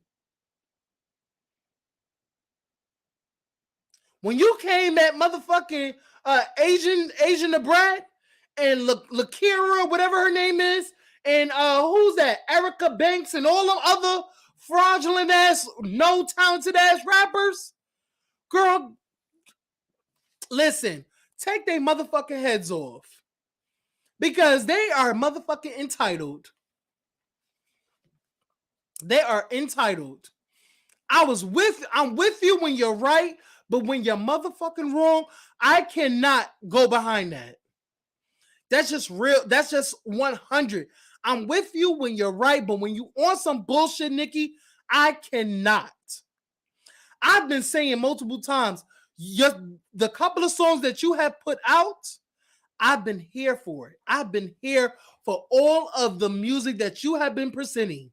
I am excited for your return and your album. I am excited for it, baby. But what I will not do again is have a second go. I don't want a repeat of the Queen album. The rollout for Queen was atrocious. Because we were more focused on you versus Cardi B than your fucking album. No shade. No shade. Nicki, when is enough is enough? Are we gonna have a repeat of Queen Part 2? Because, baby, if it is, just put out the fucking album. Just right now, put out the fucking album right now. So I can stream it and give my, my likes and my dislikes and move the hell on. Because contrary to what people believe, I'm actually a fan of yours. I like me some Nicki Minaj. I love Nicki Minaj. When she first came out, I was a little bit like, But I saw some footage in a club, and everybody was rapping to her shit, and I was like, oh, okay. And then I found myself, I was actually kind of like disliking her, but then in one breath, I'm in high school, and I'm humming some motherfucking itty bitty piggy. And I'm rapping all her motherfucking verses when she features on other people's shit. Because when Nicki Minaj was coming out and getting on everybody else's song, her verses used to be motherfucking T. We will skip and go straight to Nicki Minaj verse. And No Shade is still like that. We still skip the whole song just to go to Nicki's verse. Nicki, at the end of the motherfucking day, you have to stop. When will it stop? I have yet to see. I feel like some of your fans are even tired of your bullshit. Some of them, the intelligent ones, not the ones that just wants to argue and just wants to do stupid shit and say stupid shit in the chat. You know who you are. Hair flip, bitch. But anyway, let's be motherfucking real. I don't want to see a part 2 of Queen. I really don't. I don't care about the back and forth between you and motherfucking Latto. I don't care. I really don't. I could care the fuck less. I don't want another version of the role. I don't want another a part 2 of that. And if it is, baby, just give me the fucking album and go about your day. That's it. No shade. No shade. No shade. Just give me the fucking album and go about your day. Just hand it here. Hand it here. Hand it right here. Right here. Just put it right there. I'll get it when I'll get it. I'll get it. But anyway. I'm done with this conversation because at the end of the day, I said what the fuck I said and I meant it. I said what the fuck I said and I meant it. Let's go on to something else. Now, Glorilla versus HitKidd. Baby, this is a sad ass thing. Glorilla versus HitKidd. Let's get into it, you guys. Let's get into it. Yeah. Fucking Nicki Minaj fuckers. Can't with y'all barbs. Can't with y'all barbs. Y'all barbs sicken me. Ugh! Trash ass barbs.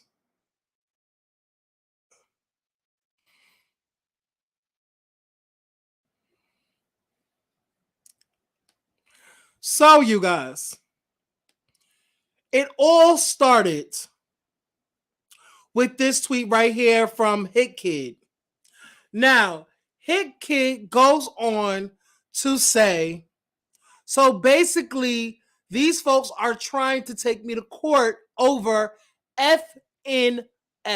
And y'all know that song, it stands for fuck nigga free, fuck nigga free, fuck nigga free, period. Yes, because they want to own the song, but they want to own the song to put it on this EP, which both parties knew. So tell me how you gonna put FNF in your contract without telling me. After, we're gonna go to the next slide. I told you and your manager every day that we was in LA with Sweetie that labels are going to try to sign you because of FNF, so watch out. I also told you to let me know when labels reach out so we can both be on the same page, but you still went and signed my song without telling me. I did my best to protect you and the girls. This is only a portion of what I've been through. I'm bringing light to this before word get out like I'm the bad guy. I'm a stand-up guy and I stand on business and morals. So, said all this to say that Miss Hitkid wasn't very happy. And he was definitely directing all of that to Miss Glorilla. Now, Glorilla also had some things to say. And let's get into that. Let's also get into that. Glorilla puts out one more thing before I log out. Nigga, you signed the song away the first week without me knowing for $50K because you didn't know how big it was gonna be. Should I keep going? Ooh, she's like, listen, I'll put the shit out there, nigga. Period. Glorilla goes on to say, nigga, done made so much money from F&F and I haven't made not one red cent. God damn. And no shade. Every show. So every song, every time that song gets played, you don't make 1 cent? God damn. See, y'all, a valuable lesson, kids. Listen, read before you sign. Make sure if you can't read the big words that's on those contracts, because they put those big legal words in there to confuse you. So if you don't know something, make sure you get somebody to read it. And sometimes they pressure you to just sign it, and if they probably put you against the wall to sign it, and like you don't trust them. They'll try to make it seem like, well, you could trust me, I won't do nothing to you, knowing damn well you're gonna fuck her out of. This is the music industry, girl, please. But anyway, they said I haven't made not one red cent other than shows, but I'm still prospering because guess what? I can rap in real life. It ain't no motherfucking one-hit wonder. I wrote every single lyric in every single song I ever put out. Fire emoji. And even after all this, I still got love for Hitkid because we came up together, even though he's been going behind my back ever since the song blew up. But that's another story for another day. I just hate the fact that he had to bring the business to social media when I could have came out about the snake shit he's been doing to me. Child, it also goes on from there. I think somebody else gets into it. Definitely, I think the CEO praises Hitkid with the deal. We're gonna get into that a little bit later. Let's talk about this between these two black creatives. Let's talk about it.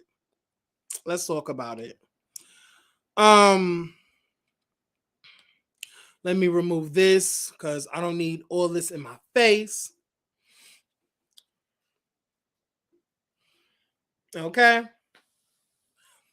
Let's talk about it. I love y'all too, y'all crazy fucking barbs. But anyway, let's talk about Glorilla. In versus Hitkid. Let's talk about it. So, just upon reading that, I'm gonna say this. I mean,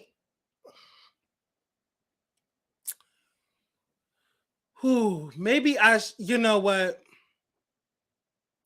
At the end of the day, this is a clear indication of read before you sign. Know what you're signing.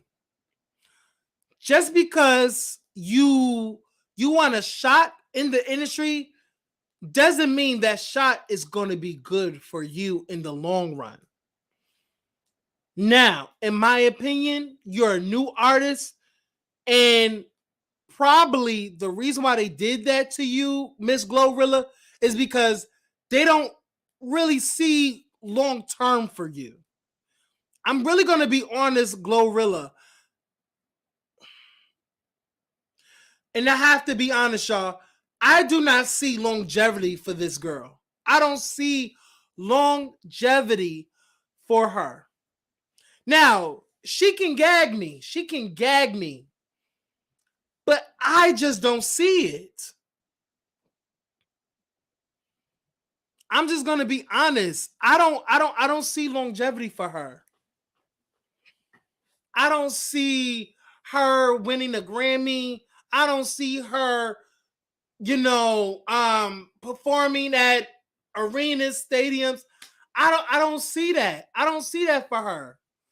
She's gonna get her little bit of shows, and she's just gonna go into obscurity or something. I don't know if I'm saying that right, but I see her being another young MA.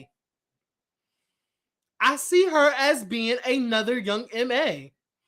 And it's very tragic that I have to say this, but I'm just being real.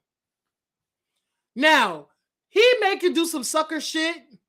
It's fucked up that he's done that.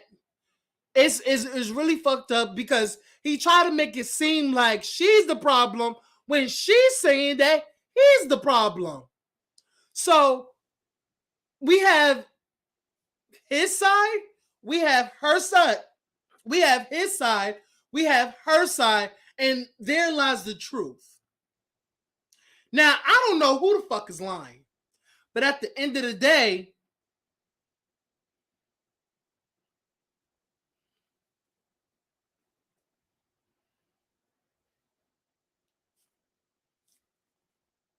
the fact that you're not getting paid for those lyrics, it's crazy that you're not getting paid for the lyrics that you wrote. And that's his beat. But the fact is you're not getting no fucking publishing. You're not getting no publishing. No nothing. Now, if y'all must know, publishing is for writers. If you wrote that motherfucking lyrics for that fucking song, you should be getting something, Glorilla. What did Nene say? Get your team to help you out. Get your team to help you out. Where your fucking team? You're an up-and-coming rapper, and I understand this. But that's why a lot of people preach independent. Because when you sign these motherfucking contracts, girl, they be giving you nothing. The fact that you're not making no red cent, not 1 cent off of this fuck nigga free, when that shit is everywhere, and the only time you're actually making the money is when you do shows, you should be making show money and writer's money, girl. Royalties, baby, royalties. But nobody ain't teach you. But listen, that times you have to learn. You know, every artist goes through it. Every artist has gone through it. So you're not exempt. You're not the first, and you definitely won't be the last. Okay? You have to learn from the girls that's a Megan. You have to learn from girls like Megan, like motherfucking Cash Doll, and you have to learn from girls like Asian the Brat, Asian Doll, who's Asian Ball. You have to learn from these girls. You have to learn. Okay? You have to learn. And this is just your learning process. But honestly speaking, I see you being in the industry for, I mean, this fuck nigga free, I think it can take you about like couple of like 3 months. 3 months tops. I'll give you 3 more months. Let you ride this fuck nigga free out, and whatever other song that you have, let it ride out, girl. Do your motherfucking big one, Glorilla. But I don't see you being in the industry for more than probably a year or 2. Now, I'm gonna ask y'all, will y'all be supporting Miss Glorilla's album. Me personally, I'm not. I'm just not gonna. Yeah. If he was really doing some snake shit, she would have been out saying some shit as soon as it hit number one. No shade. She's still young. She could have been a Thesaurus that came to the back as a Lady Papoose, but I like her. Her music is about, well, whatever. Her, Coil Ray, Ice Spice, and a few others going to fade away within 1 to 2 years. No shade. I agree. No shade. She wasn't going to say nothing. She said he's the one that brought it to the streets. He's also the producer that Shababa Roll Call song to. Seems like he really has helped them a lot, out a lot. I mean, in no shade. Why would he fuck up his bag when she is the artist that's singing her shit? Shit, if she fucks up, he's getting fucked out of shit. No shade. Shit. And he's the producer too? Child, I disagree. I think they're gonna push her and she gonna go. She's young cut. She's talking about more than just pushy her. Oh, just her. Oh, got you. I know what you're talking about in every song, and I get it. But at the end of the day, I want y'all to know this. Even though there needs to be other subject matter, this is still the music industry.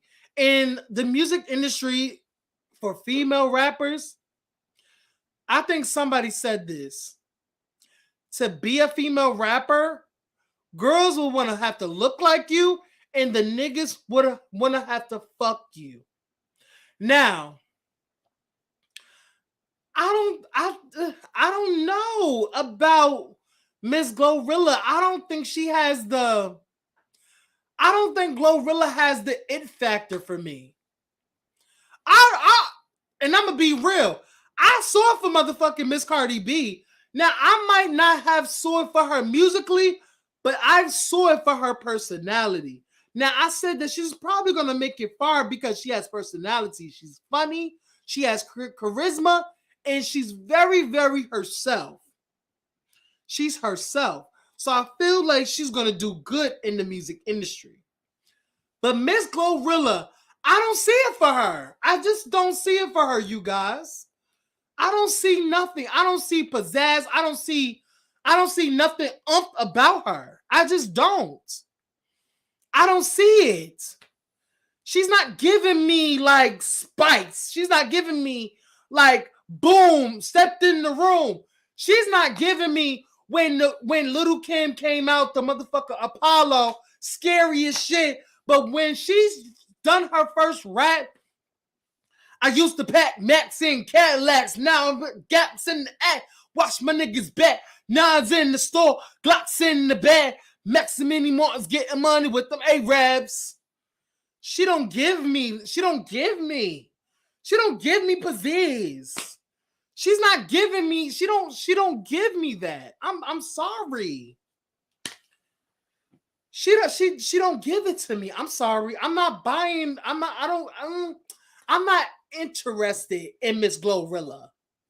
Now y'all can be, but for me, I would have to say a no. I would have to say no, and that's being respectful. So hopefully, both parties can definitely rectify the situation behind the scenes and actually talk. So, but if it's done, it's done. I don't want to hear about this motherfucking Glorilla and versus HitKidd shit. I really don't care, and it's not my business. That's on y'all. Okay.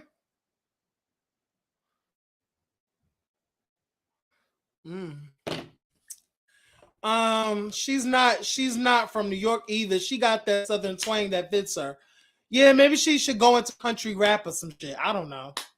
I wish her the best, even if she unfollowed Nicki right after getting that Cardi feature. And what about it? Girl, you're already starting trouble already, Miss Prophet. She's also too chatty. I didn't need to know Sweetie brought her wigs and outfits when they were going out together. Damn. Oh, I didn't know that shit. I love her voice. Yeah. JJ, you just stay laughing, girl. But anyway, girl, shout out to her. Shout out to her. I hope it's all good in the hood. I just don't. Yeah, it's just not giving to me. It's just not giving to me.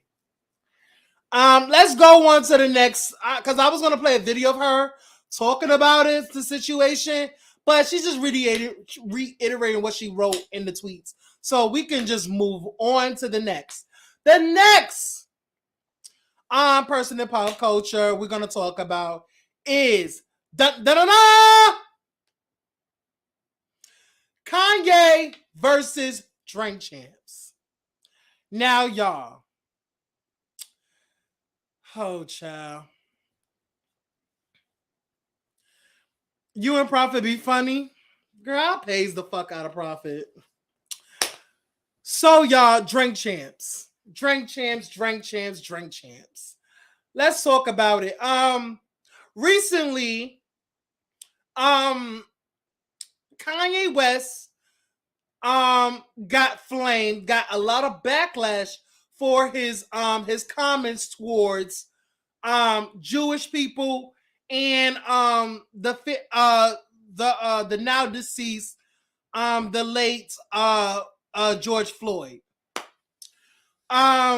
We're gonna talk about this. Let me put up some clips so y'all can understand, you know. So give me 1 second. Okay. Let's talk about it. Let's talk about it.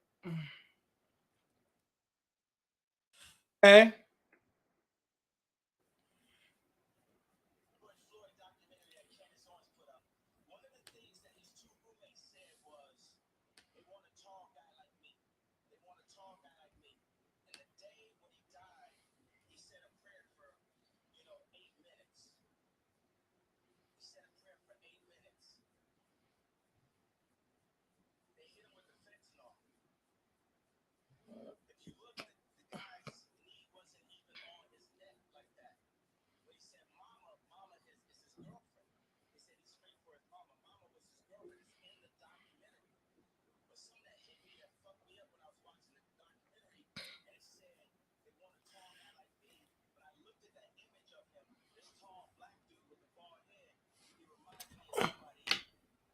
He reminded me of Virgil. He reminded me of Virgil. You know what I'm saying? I'm not finna cry. George Floyd documentary that Candace Owens put up.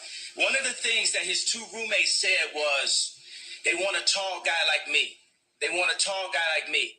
And the day when he died, he said a prayer for, 8 minutes. He said a prayer for 8 minutes.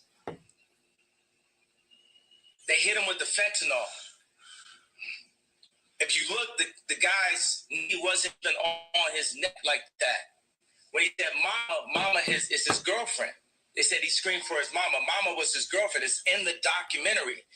But something that hit me, that fucked me up when I was watching the documentary, and it said, they want a tall guy like me. When I looked at that image of him, this tall black dude with the bald head, he reminded me of somebody else. Who do you think he reminded me of? Virgil. He reminded me of Virgil. Oh.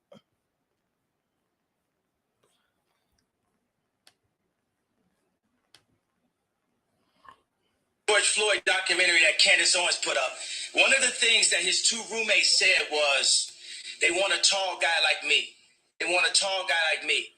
And the day when he died, okay. He said 8 me minutes. So he said a prayer for 8 minutes. Okay. So I have heard of enough rambling. I just, girl, I cannot sit through that. I'm just gonna be honest, y'all. I cannot. I cannot sit through none of that BS. And I think the reason why what he's saying doesn't even make sense. Yes. So that's why I refuse to play it any fucking longer. I feel like, so the whole thing with George Floyd, I feel like it was in bad taste. It's just in bad taste. This person is no longer here, and you're producing a documentary about this person, that this person, you're saying that a white police, like, you're really taking this white lives matter shit a bit too far. Because you're basically calling this man a fucking liar. That he didn't die. He didn't die because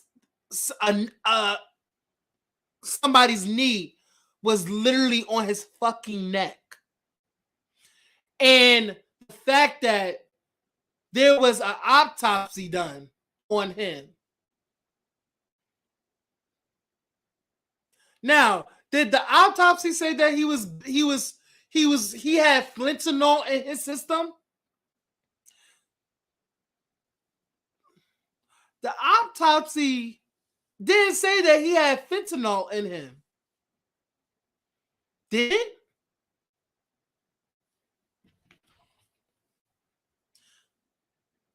Kanye. 1 second, y'all.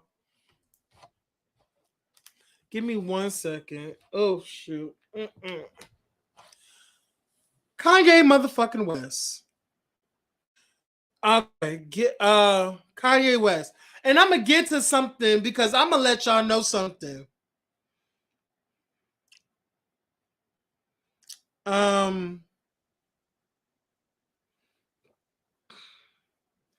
Let me see this. Let me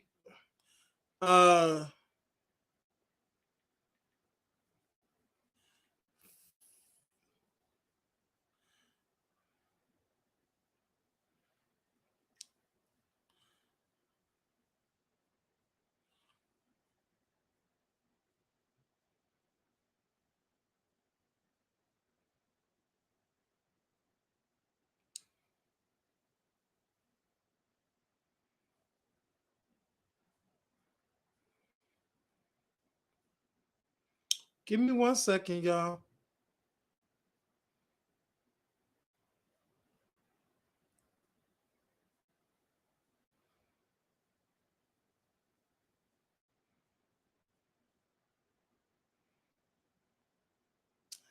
There we go.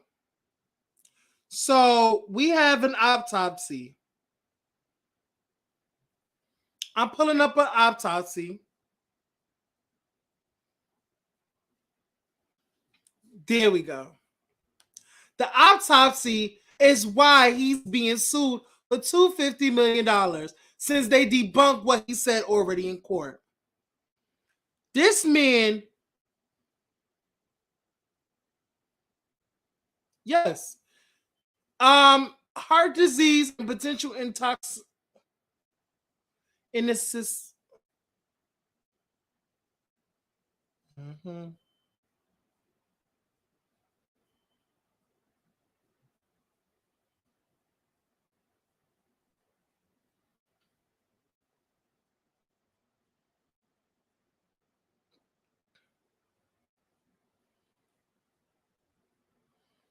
Okay.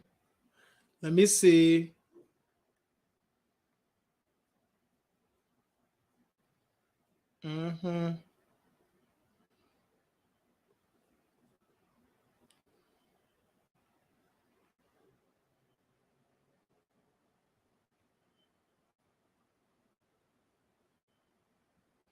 Yeah. So just like I said, heart disease and something else. Yes. Yes, and fentanyl is overdose are almost instinct. That motherfucker was still struggling. Heart disease, can't breathe. When you cut off circulation, the heart can no longer pump. Family should sue, Candace sue. A lot of people said that Candace should sue too, because it was said that she said that the reason for them suing is like a PR stunt, so she should get sued as well. he wouldn't be at the corner store walking around after taking fentanyl. There you go. She's listed? Good. So they listed her? Okay, that's what's up. We all watch what happened. Everyone knows it. It's going, I don't think, yeah. Let me also say this, y'all. He brung up Virgil. I have some, let's get into this tea. Let's get into that tea. Give me 1 second. Let's get into that tea. Give me 1 second. Let me share the screen. Let me share this screen for 1 second. We're going to share this motherfucking screen.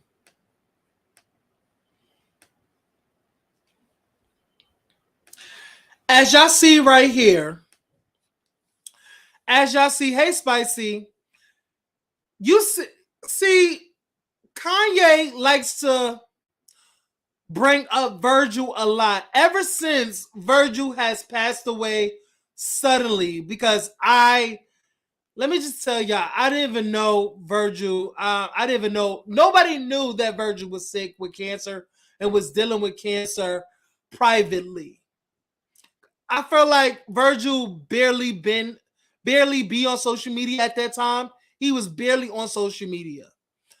But after his death, Kanye West went on a media frenzy when talking about this man. That he was a prophecy, he was this. I feel like I'm paraphrasing. I'm not saying that he said it verbatim, that he said it, but I felt like he was giving flowers to this man.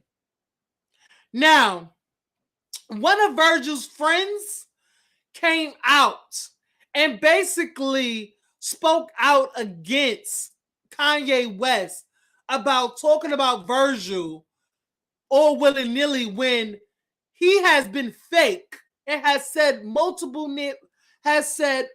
nasty things about Virgil in the press. Now, his name is Tremaine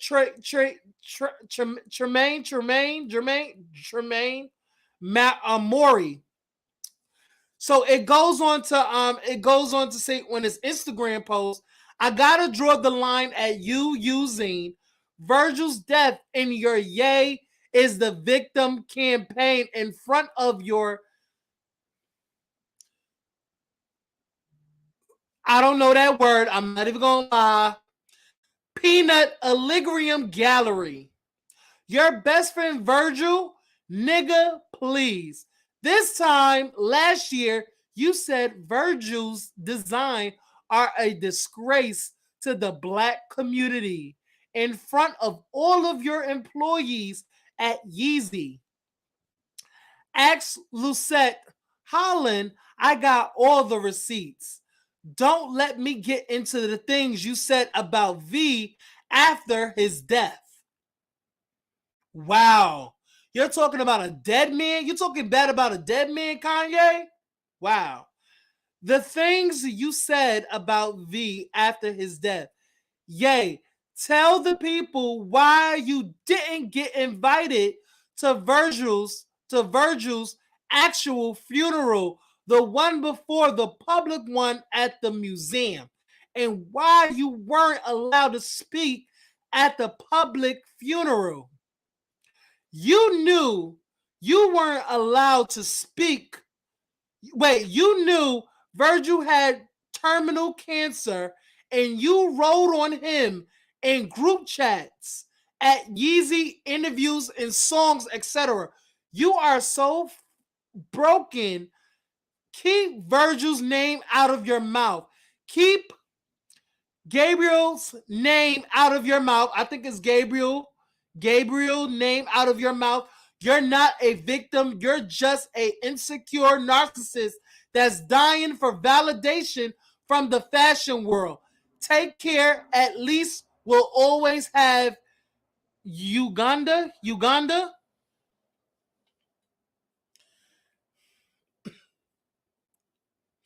Now, that was the reason for me putting up that, because we can all, because he keeps bringing up Virgil, and I remember seeing one of Virgil's friends bringing that to light and told Kanye to keep my brother's name out of your mouth. You didn't like him. You any chance you chose, any outlet you chose to talk bad about this man, you talked bad about him. You wrote him. You even talked bad about him after his death. You're a nasty, nasty individual, Kanye. I have no sympathy for this man. I don't have nothing for this man, honestly. And I want to say that Nori also apologized for that, for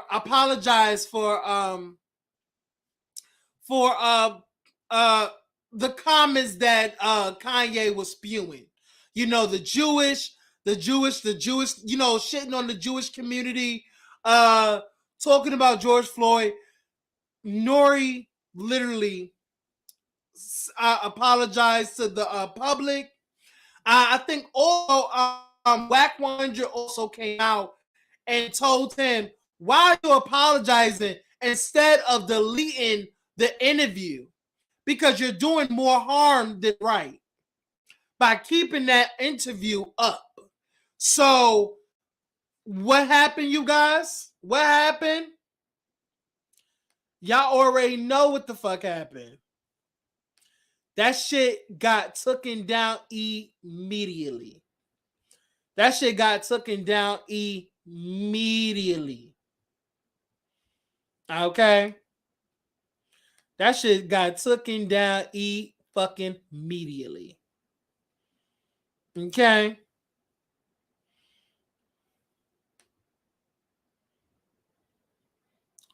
Give me 1 second. Give me 1 second. Let me see this. Move this. Oh, shoot. Let me show y'all. Give me screen. Show screen. That shit gotten taken down. The video is on private. The video is on private. So basically, it can't see the light of day. He should have just deleted it.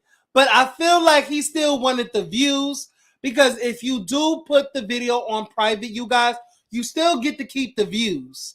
So he's still profiting off of that video, even though nobody can see it. I feel like he should have just deleted it, but I mean, it's his channel. It's the Drink Champs channel. You know, rather you just, you know, it's not deleted. He can put it up whenever he wants to. It's just on private, you guys. So he can still make money off of this private video. He can still make money, even though it's private.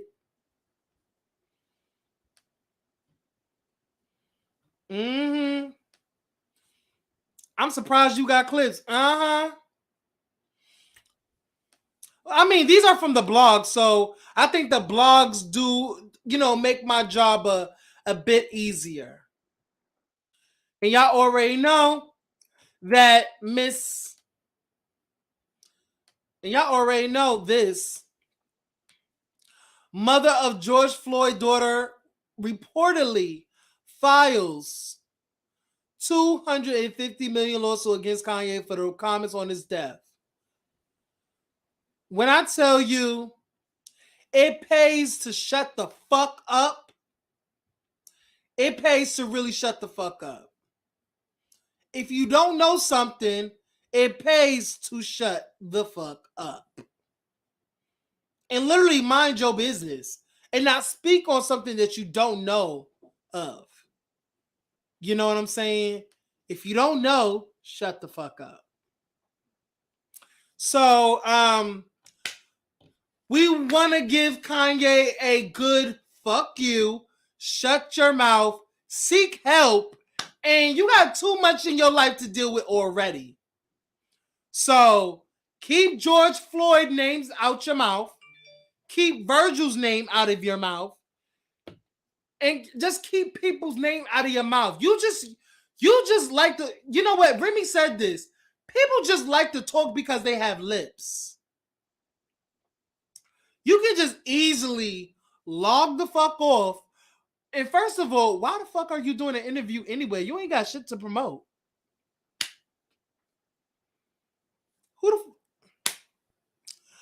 Moving on, y'all. Moving on. Let's keep it going.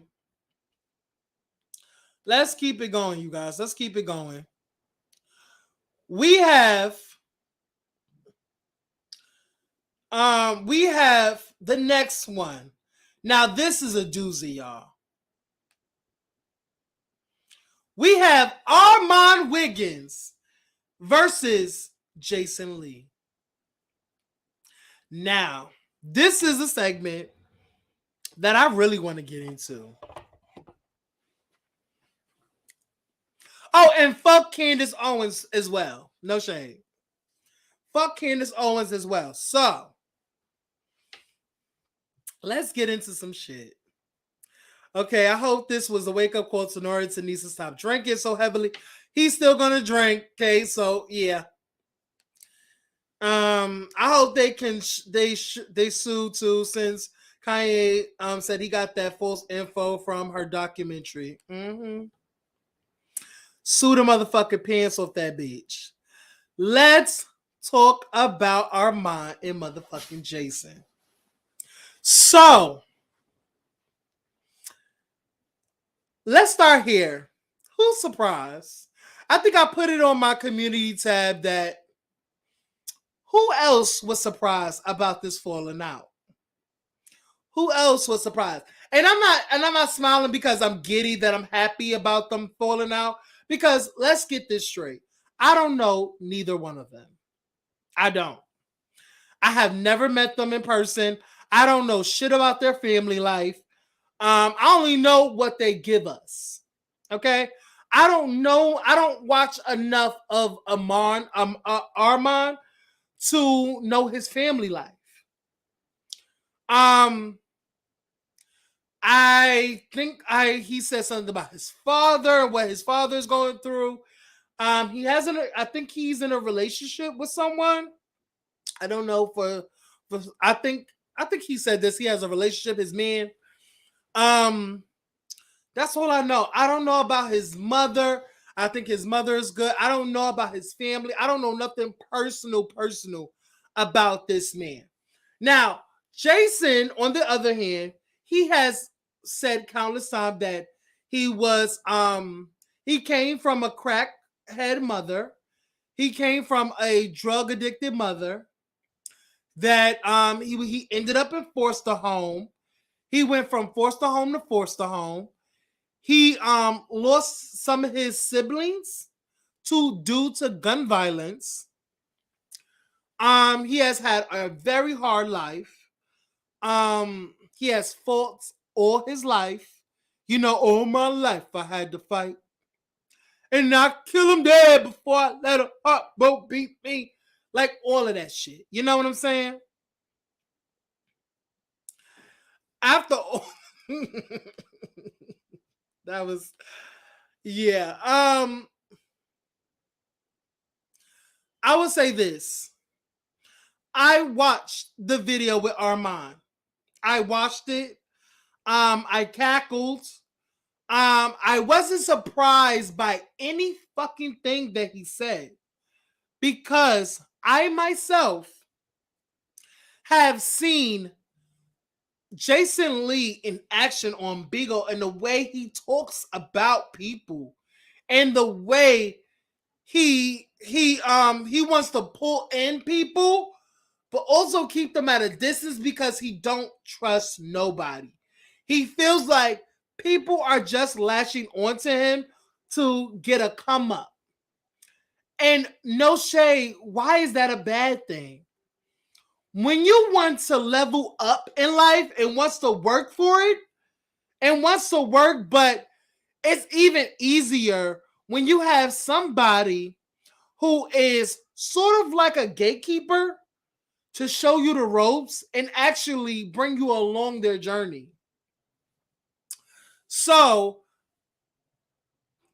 when it was said that Armon Wiggins and Jason was hanging out, friendly, and Jason Lee was showing Armon the ropes, I was kind of like,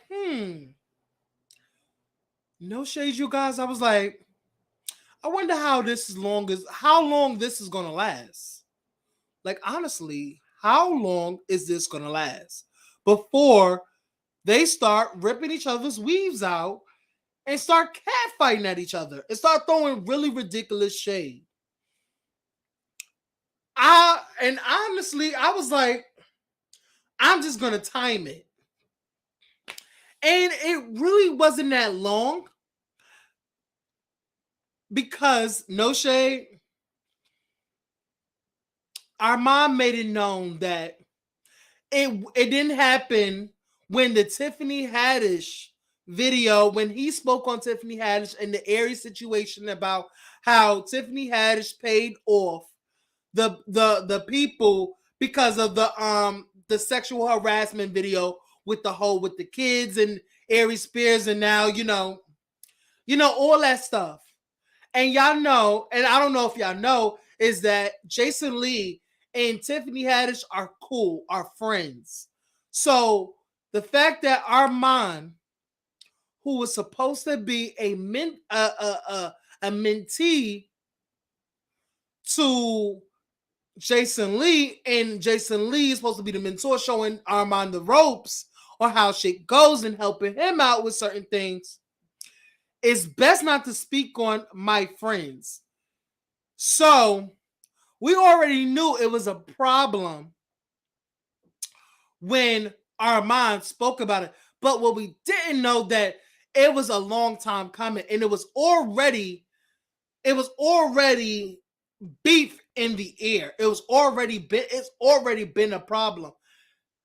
And it was said that Jason Lee, that was the final straw when he used the Tiffany Haddish thing, because him and Tiffany are friends.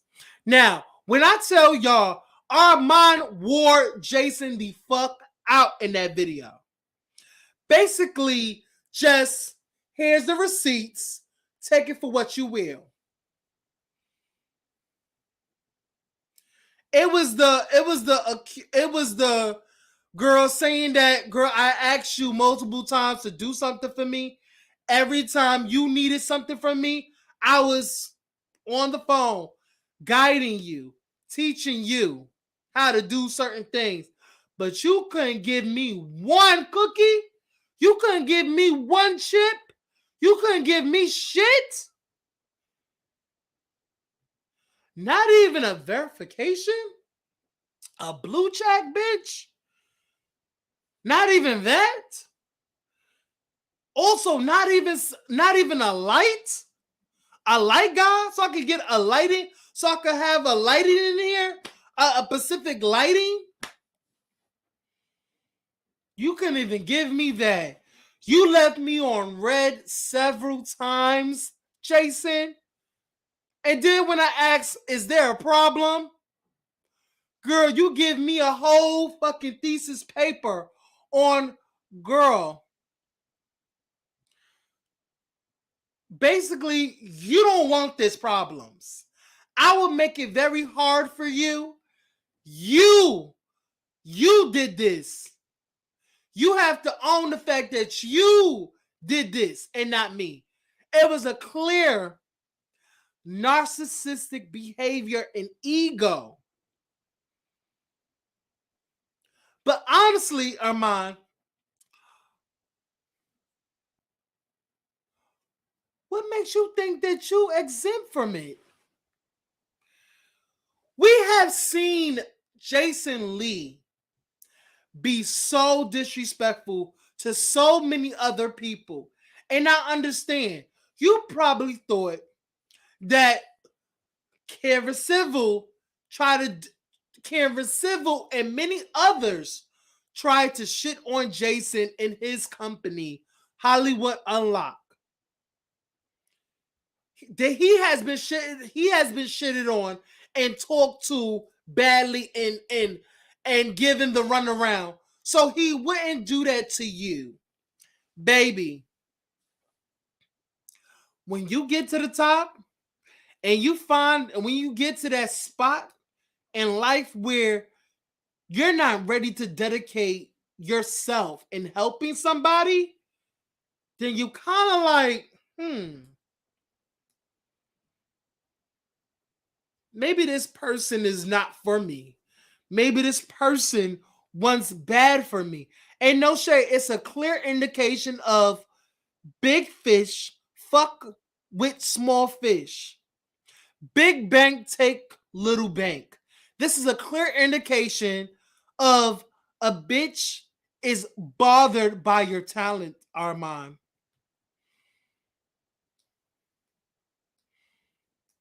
He was clearly bothered by your talent. Okay?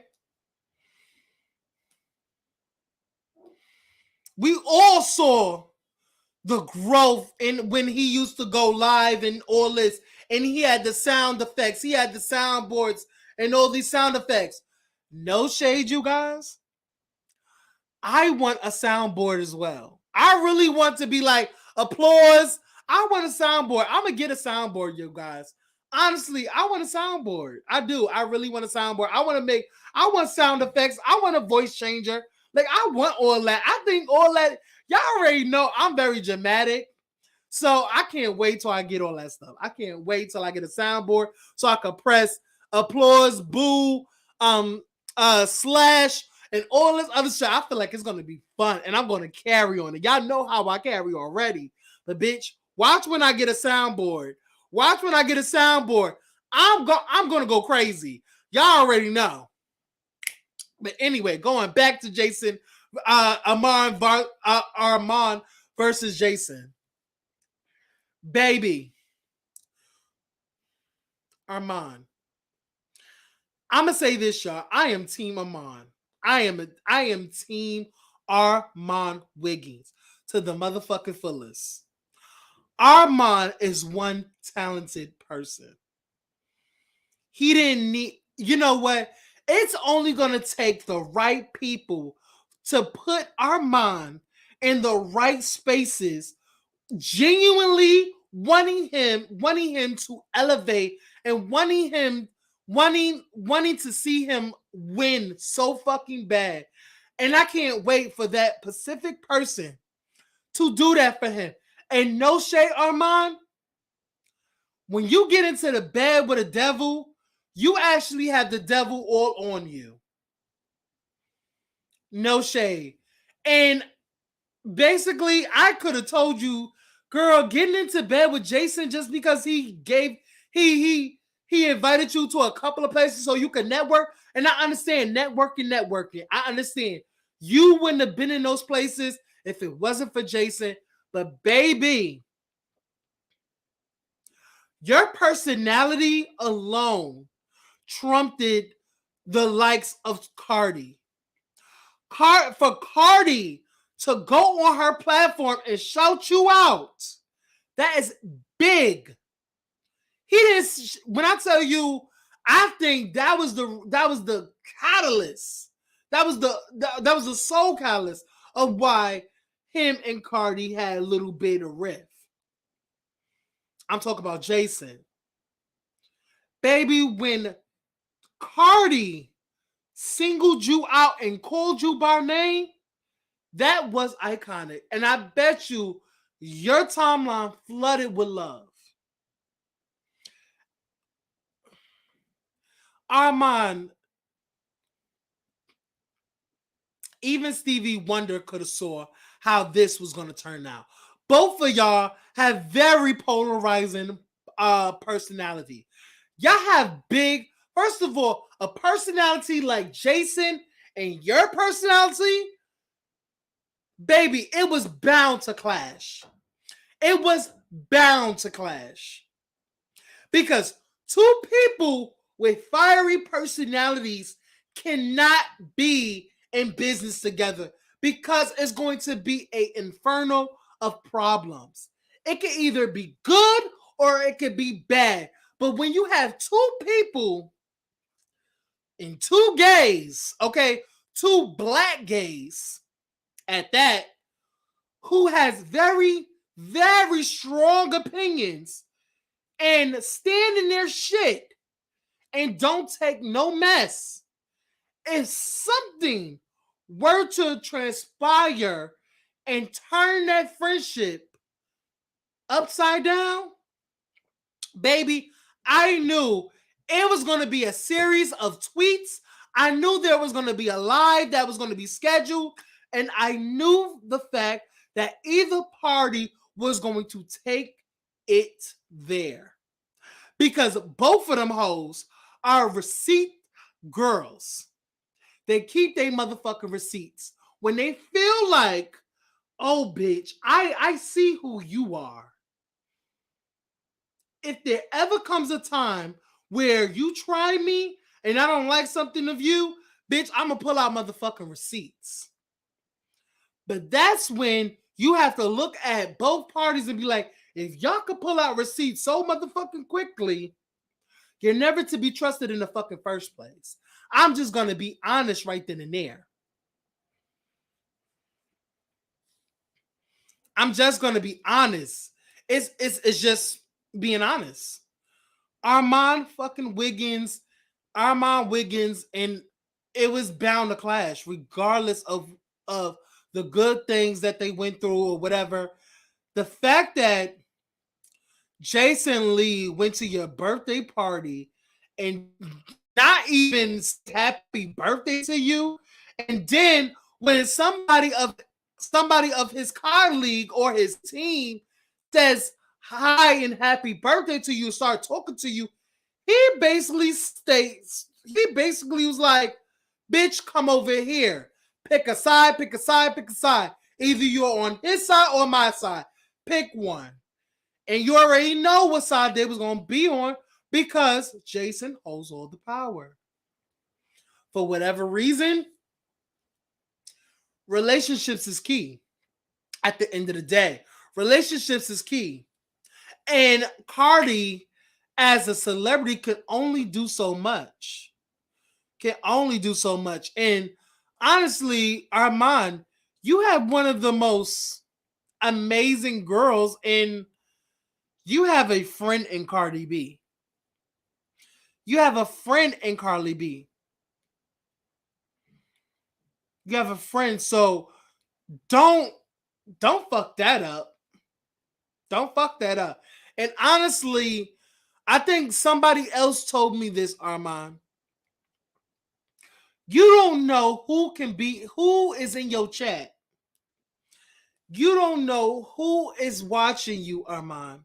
You don't know who is in your chat that wants the best for you.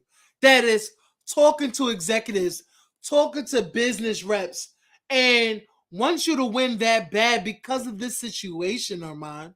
Because Jason did this to you right now, you don't know who is in your chat that knows people, that knows this person, this relationship, this network.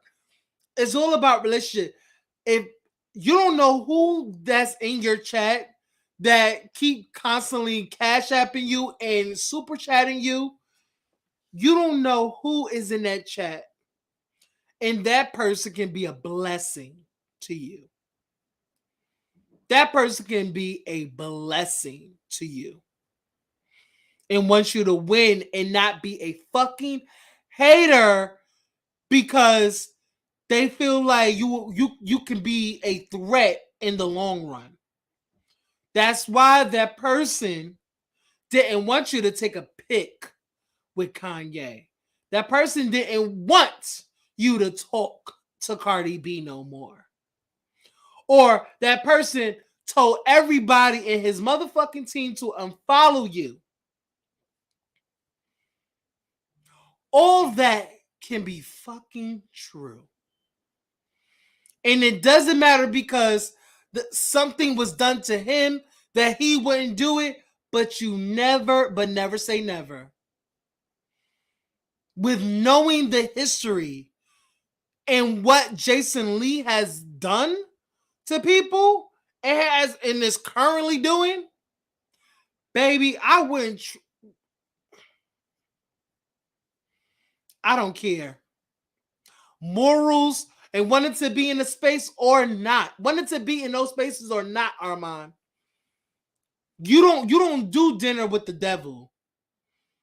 You don't skate with the devil. You don't do dinner. You don't chop it up over motherfucking. You don't chop it up over shrimp and grits with no fucking devil, with no other demon. You don't do that. And I feel like God has a purpose for you, Armon. God has a purpose for you. Just like God has a purpose for me. God wants me to get my motherfucking 1K fucking subscribers, okay? The Lord wants me to get my 1K subscribers. Okay? The Lord wants me to get my 1K subscribers. The Lord wants me to get into the business with motherfucking Miss Hershey LaCour and wants me to ace this motherfucking interview with flying colors, baby. What the Lord has for you, has for you. You don't need no fucking Jason Lee.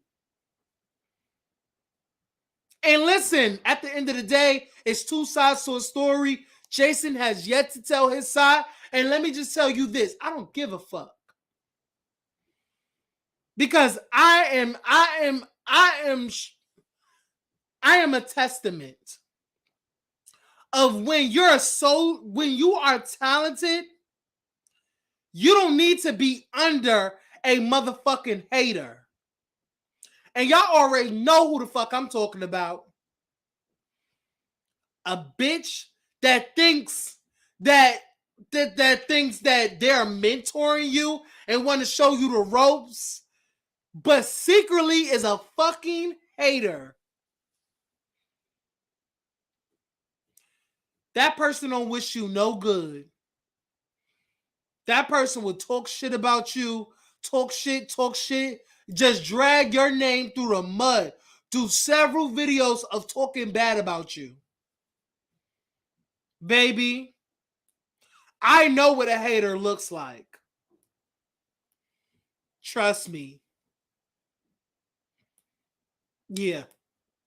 You never needed him. You already talented. That's just another page in your diary, baby. That's just another fork in your road that you have to get over. You know? You have to literally go over that fork. And you're talented. You're talented to do so. I get a kick off of watching you drag certain people. I get a kick out of it. Bitch, the way you talk is funny. And no shade, I'm not even gonna lie. I kind of like that motherfucking Deposit Your Check song. That Deposit Your Check song is see, I might get it. I'm not even gonna lie. I might put it on my playlist. I really do like it. It do sound like you could barely breathe when you. It feels like you know your nasal up here is a little bit stuffed. That's why you sound like that. That's what it sounds like. I'm just saying.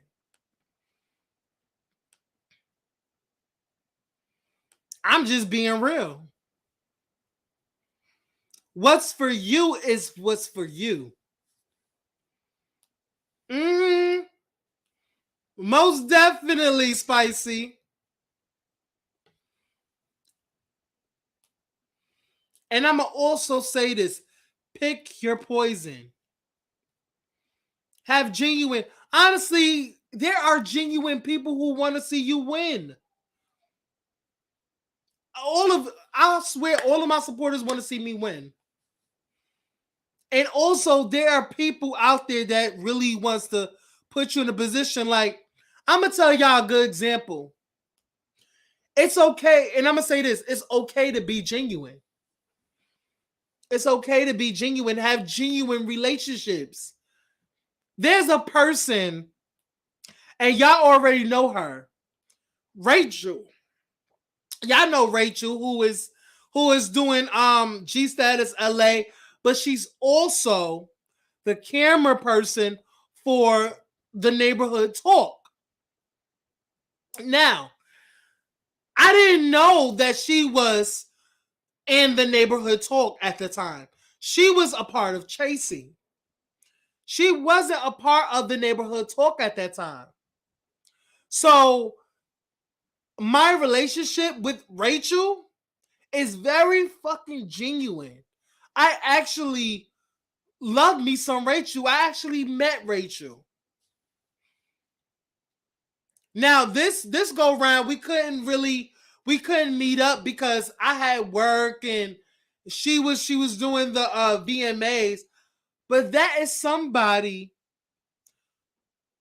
a relationship that if I wanna ask her, okay, how you do this, how you do that, she's definitely going to give me tips and give me advice because she wants the best for me. She genuinely wants the best for me. And I'm always want the best for Miss Rachel. I always want the best for my girl Rachel because she is genuinely sweet. She is genuinely a beautiful person. She is funny. She's a great fucking time. Yes, Rachel with a fucking working resume. That's a person that you would want to be friends with. Not because of her connections, but just because she's a beautiful person. See that, and honestly, y'all, I was cool with Rachel before I even knew she was a part of the Neighborhood Talk. So our relationship is very fucking genuine with me and Rachel. Because I don't seek out. I never asked Rachel, oh, do you have any other tickets for VMAs? Can you give me a seat? Can I come along? Knowing damn well that she has to work. I would never ask her these things because that's not the basis of our relationship, of our friendship. I fuck with Rachel because I fuck with her. But you see this? You see what I'm talking about? You build relationships through genuineness because you actually fuck with the person. I don't think you actually fuck with Jason. I don't believe that you actually fuck with Jason. Not to my knowledge. I don't think you did. Yeah, you might have bought a book. You might have bought a fucking shirt or a hoodie or anything of that nature. But at the end of the day, he didn't think that you would fuck with him because he is a known narcissist. And he's not going to do, if you're not doing something for him, he's not doing something for you. And even if you do something for him, that don't guarantee him putting an ounce of effort and wanting to see you prosper. And that's no shade. Shit, let me let y'all know. Yes, Rachel. Rachel's a fucking sweetheart.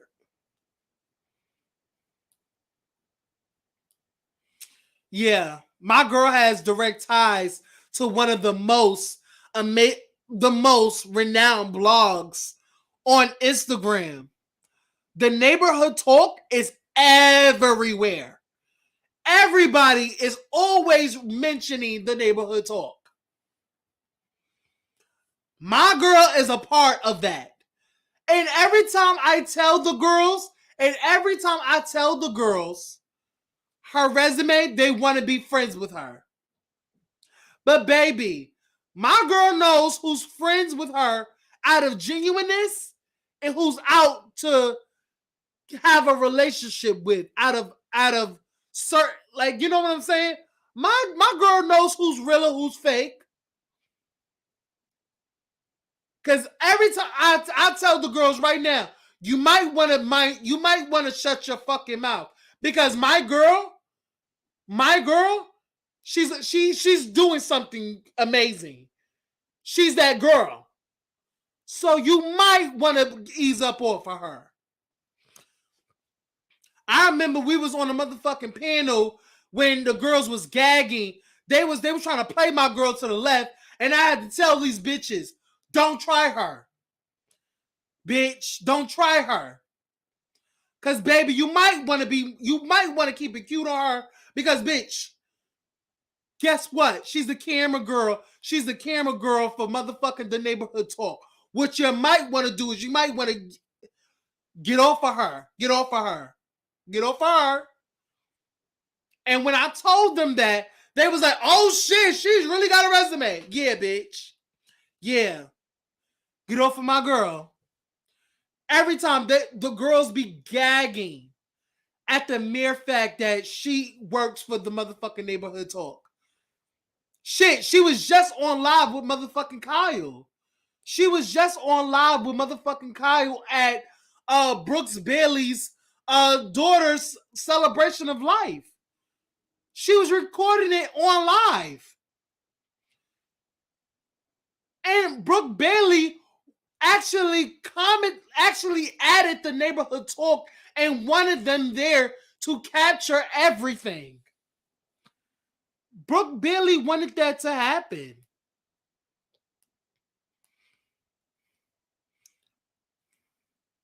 And also, and let me also put that in effect. If they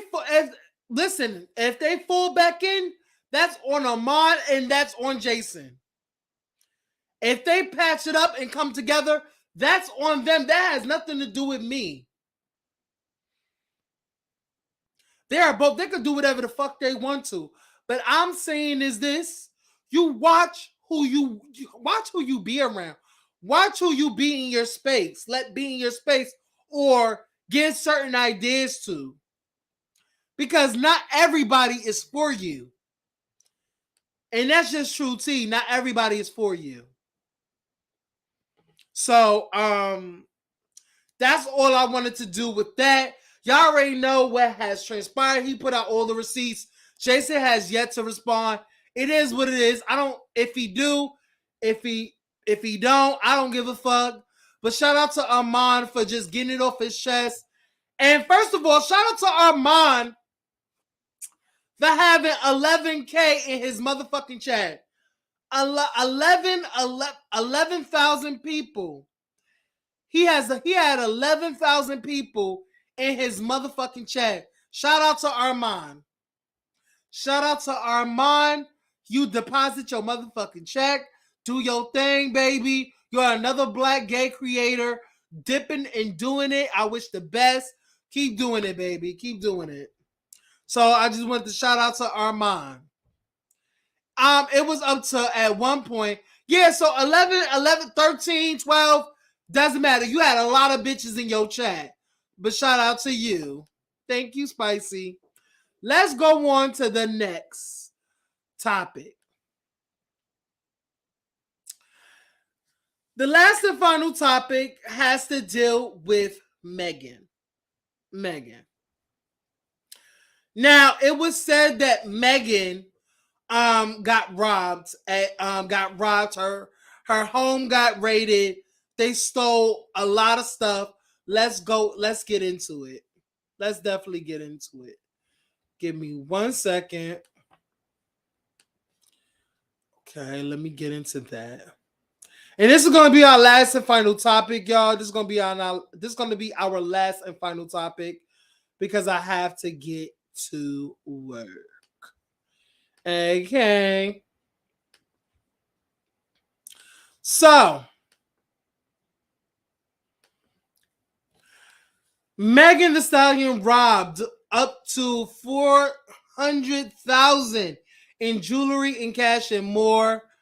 It is said that her LA home was ransacked by a pair of thieves who made their way into her bedroom, taking hundreds of thousands in goods. Law enforcement searches tells TMZ 2 men wearing hoodies and gloves smashed a glass door at the back of Megan's pad Thursday night, giving them access inside. We're told from there the men went into the primary bedroom Our sources say the crook took an estimate 300 to 400K in jewelry, cash, and electronics from inside the house. Luckily, we're told Meghan was not home when the men broke in. At this time, police have not made any arrests, but we're told there's home surveillance of the break-in. Detectives are working to obtain more video and evidence from neighbors that could help them catch those responsible. So, shout out to Meghan. Meghan, that's really fucked up. That's really fucked up. Meghan, that she, Meghan is going through a lot. Like, Meghan is going through a lot. This is another problem on her hands. Y'all know she's steady going back and forth with the management. I think Carl, Mr. Carl, going back and forth. You have motherfucking the little short chimpanzee motherfucking Tory Lanez. You had that little fucking monkey running around just causing a fucking ruckus and, taking shots at you every now and again. You had the fucking baby saying that he fucked you in records and just disrespecting you as a woman. It's a lot. Like, I feel bad for Meghan. And not only that, you guys, recently she did a performance, and let me get that footage for you guys. Let me see if I have it. Hopefully I have it. Yes, I do. Okay.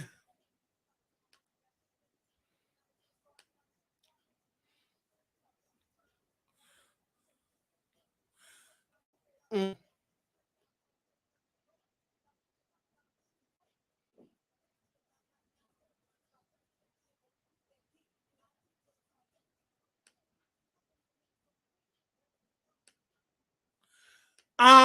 Well, let me just relax that. Let me relax that a little bit. She performed on SNL, you guys. She performed on SNL. She performed on SNL. She was holding back tears because she was performing Anxiety. Now, if y'all have listened to the record of Anxiety, that's one of the songs on her album that she really pours her heart into. That song is really transparent. She talking about how she wish she wish she could talk to her mom, that she feels anxiety. There's a lot of people after her. There's some people that's been wishing her harm. She has a lot of snakes around her, and she feels like she's alone most of the times. And Anxiety speaks to that. And you can just tell by the performance that she was holding back tears, because once she said that she wished she could tell her mom, about this and this and that, and she was crying because she has stated on interviews that she wished she could talk to her mom. She wished that her mom could give her some advice, because her mom used to give the best advice. She really wished her mom was here on earth, talking her through things and helping her through this transitional period that she's going through. And the fact that her mother is no longer here, it makes it that much more real. And y'all already know how I feel about that. Y'all already know that I hate to like put this on me or whatever, but mothers are I don't know, like mothers is a different type of love that once you lose a mother, I feel like you go numb. And you try to contain the hurt, you try to just move forward, but you always have that notion that, damn, your mother's not here. So I told y'all, every time a fucking movie comes on and a mother is literally on her deathbed, I have to turn it off. Like, I have to. Because I would be motherfucking crying. I would be motherfucking crying. I'll be crying in this apartment of mine. And I would be sad as fuck. And I don't like to be sad. I don't like to be sad, you guys. I don't like to be crying. And you know, and I just don't like that. I just don't like to be sad at all. I like to be happy at all times. So my heart really goes out to Megan, that she is going through so much in her first of all, in her short career. Like, she's really been killing it, but we have to remember, like, Megan is still new. She's on this is her first album, or like, this is her first album, if I'm not mistaken, or if it's her sophomore. Is this her sophomore project? Let me see. Because I don't know if this is her first album or sophomore project. I don't know.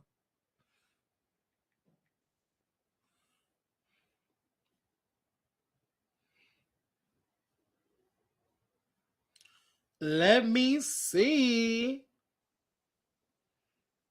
Let me see.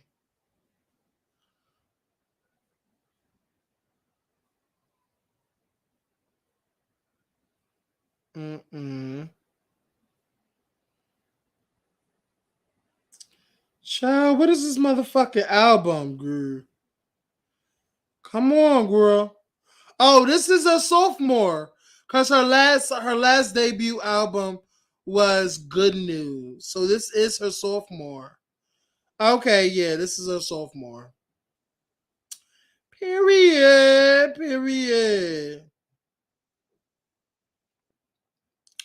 Yeah, this is her sophomore. Yeah. So you guys, my heart goes out to her. I hope she's in counseling. I hope she's talking to somebody to I hope she's definitely in great spirits. I hope her mental health is intact. I hope she's talking to somebody. She has a great partner in Partisan. So I think he makes her happy. So shout out to them and their love. No shade, you guys. I do want to see. I know that dick is big, and I know that dick is very motherfucking fat. Partisan just gives me a thick, fat dick. I'm not even gonna lie. That nigga dick look like he got hang time, bitch. That's a third leg right there, waiting to hurt your motherfucking insides. To fuck up your intestines, your guts, every fucking thing. But shout out to Good Dick in Therapy. Shout out to Good Dick in Therapy. No shade. When you have Good Dick in Therapy, your life is in an amazing shape. No shade. Can we hashtag Good Dick in Therapy, bitch? Can we hashtag Good Dick in Therapy? JJ, you know it's always gonna take a turn for the worse. You already know. Come on, girl. You know it's always gonna take a turn for the worse. Come on now. Come on. Are you shitty me? Like, this is me we're talking about, okay? We're talking about me, okay? But anyway, you guys, yeah, so that's it, you guys. Yeah, so I just let me read some of y'all message. Okay. Watch her perform that song about her mother had me in tears. It did too. It really brought me to tears. I'm glad she wasn't there. Those robbers are scary. Thank God she wasn't home. Yes. Most definitely. The baby is canceled. He's so stupid. He probably don't even know yet. He's always stupid. That's right. Jason's too messy. I know minding other folks' business is his business, but he can't be unbiased about it. You know what? Fuck Jason Lee. Yeah. But yeah, first of all, shout out to everybody that came through. Shout out to y'all. Like, honestly, shout out to y'all. Wacky Wednesdays, Hot Topics is is always gonna go through its I'm always trying to perfect, y'all. I'm always trying to perfect Wacky Wednesdays. So y'all know I'm always open to constructive criticism, and I need feedback and everything. How y'all think this went? How y'all think I explained things? Did I rush through anything? What is it giving? Do y'all want it? Did y'all want more topics or what? Like, let me know. Let me know, you guys, if y'all wanted more topics. Shout out to everybody that's been here for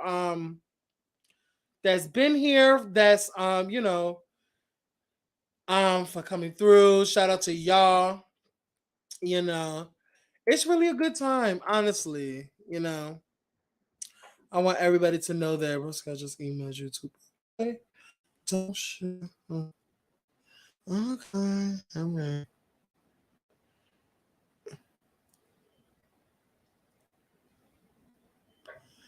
Wait. What the fuck? Girl, shout out to my Discord, y'all. Shout out to my Discord. Give me 1 second.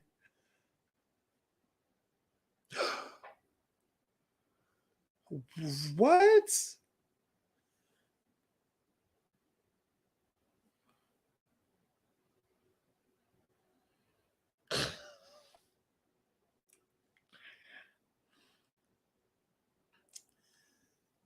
Ciao.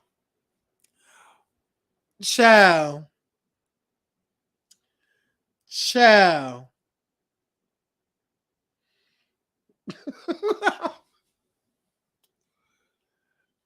Anybody, first of all, I want everybody to, if y'all not in my Discord, please follow my Discord.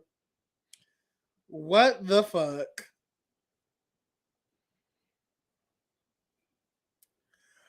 Girl, it was all good a minute ago. Well, y'all, I don't know if it's breaking news, because the girls think it's breaking news, but I just got word that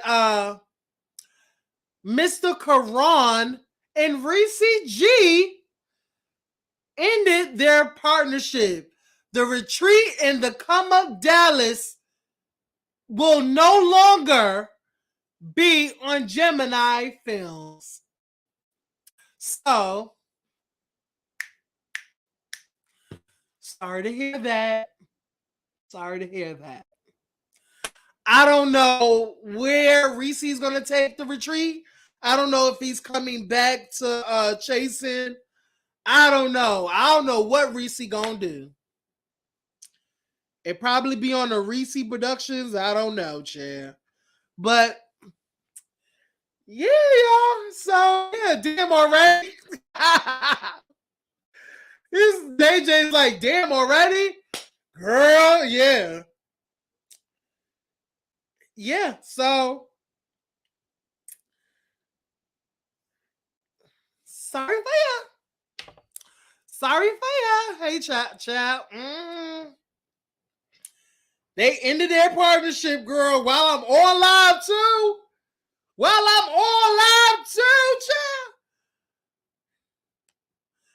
Child. You know what? At this point, JJ, I'm with you. At this point, Reese G, create yourself a YouTube, title it Reese G Productions, and put out the motherfucking retreat on your motherfucking own. Then you also take that Come Up Dallas and put it on the Reese G Productions, okay? That's what you could do. Because basically, Karan said himself that, girl, it's done. We see each other, girl. On to the next. Because Chasing Dallas is still commencing. So, girl, I don't know what you're going to do. Child. So, but shout out to Reese G. Shout out to Karan. I'm sorry that happened, but oh well. Oh, motherfucking well. I am here. I can't wait for the New York. And I also cannot wait to DC. Okay? Because y'all know the come of DC is coming soon, right? First of all, I cannot wait. Should I? You know what? No shade. If they have that fucking reunion on a weekend, baby, I would literally go up to DC. I would go up to DC just for the fucking reunion. I'm just thinking like right now, y'all. Yes, good dick in therapy, bitch. Yes, hashtag good dick in therapy. First of all, that needs to go on the shirt. And I'm y'all heard it here first. Good dick in therapy, bitch. Get you some. Get you some good dick and get you some therapy. You're gonna need it. That was a predictable fallout, child. But anyway, you guys, let me get out of here because I got some work to do. I love each and every one of y'all. Make sure y'all like, comment, and subscribe. Make sure y'all clicking that notification bell to be notified when I go live or have another video coming out. Make sure y'all follow all of my social medias in the description below. Follow me on Twitch. Follow me on Twitter. No, not on Twitter, girl. Follow me on Twitch, TikTok, and Instagram. All the links will be in the description below. Go and follow those pages, you guys. Are you crazy? And also, y'all, I'm going to say this again. I don't have to say. I'm gonna tell you. I'm gonna say it as much as much as possible, girl. I will be chatting it up. I will be chatting it up with Hershey Liqueur. I will be chatting it up with Hershey Liqueur this Friday. Make sure y'all be there. Make sure y'all be there. It will be a great, great interview. Make sure y'all have y'all fan questions because we will be taking fan questions at the end of the interview, okay? So shout out to Hershey. Shout out to Hershey. Also, y'all are still on the road to 1K. Make sure y'all share this video. Make sure y'all like this video. Love y'all down. Thank you, thank you, thank you. And y'all already know. We have Smash or Pass OnlyFans edition, part 1. If y'all have not submitted the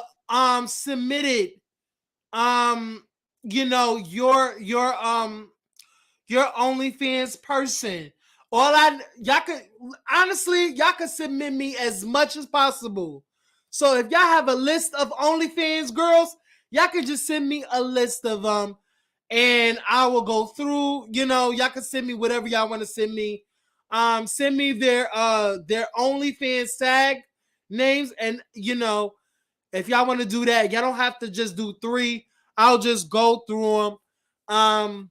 So y'all can send me as much as possible, okay? Y'all can send me as much as possible, just their OnlyFans tag name. So, if y'all have not submitted, make sure y'all submit now. There is still time to submit for Smash or Pass, okay?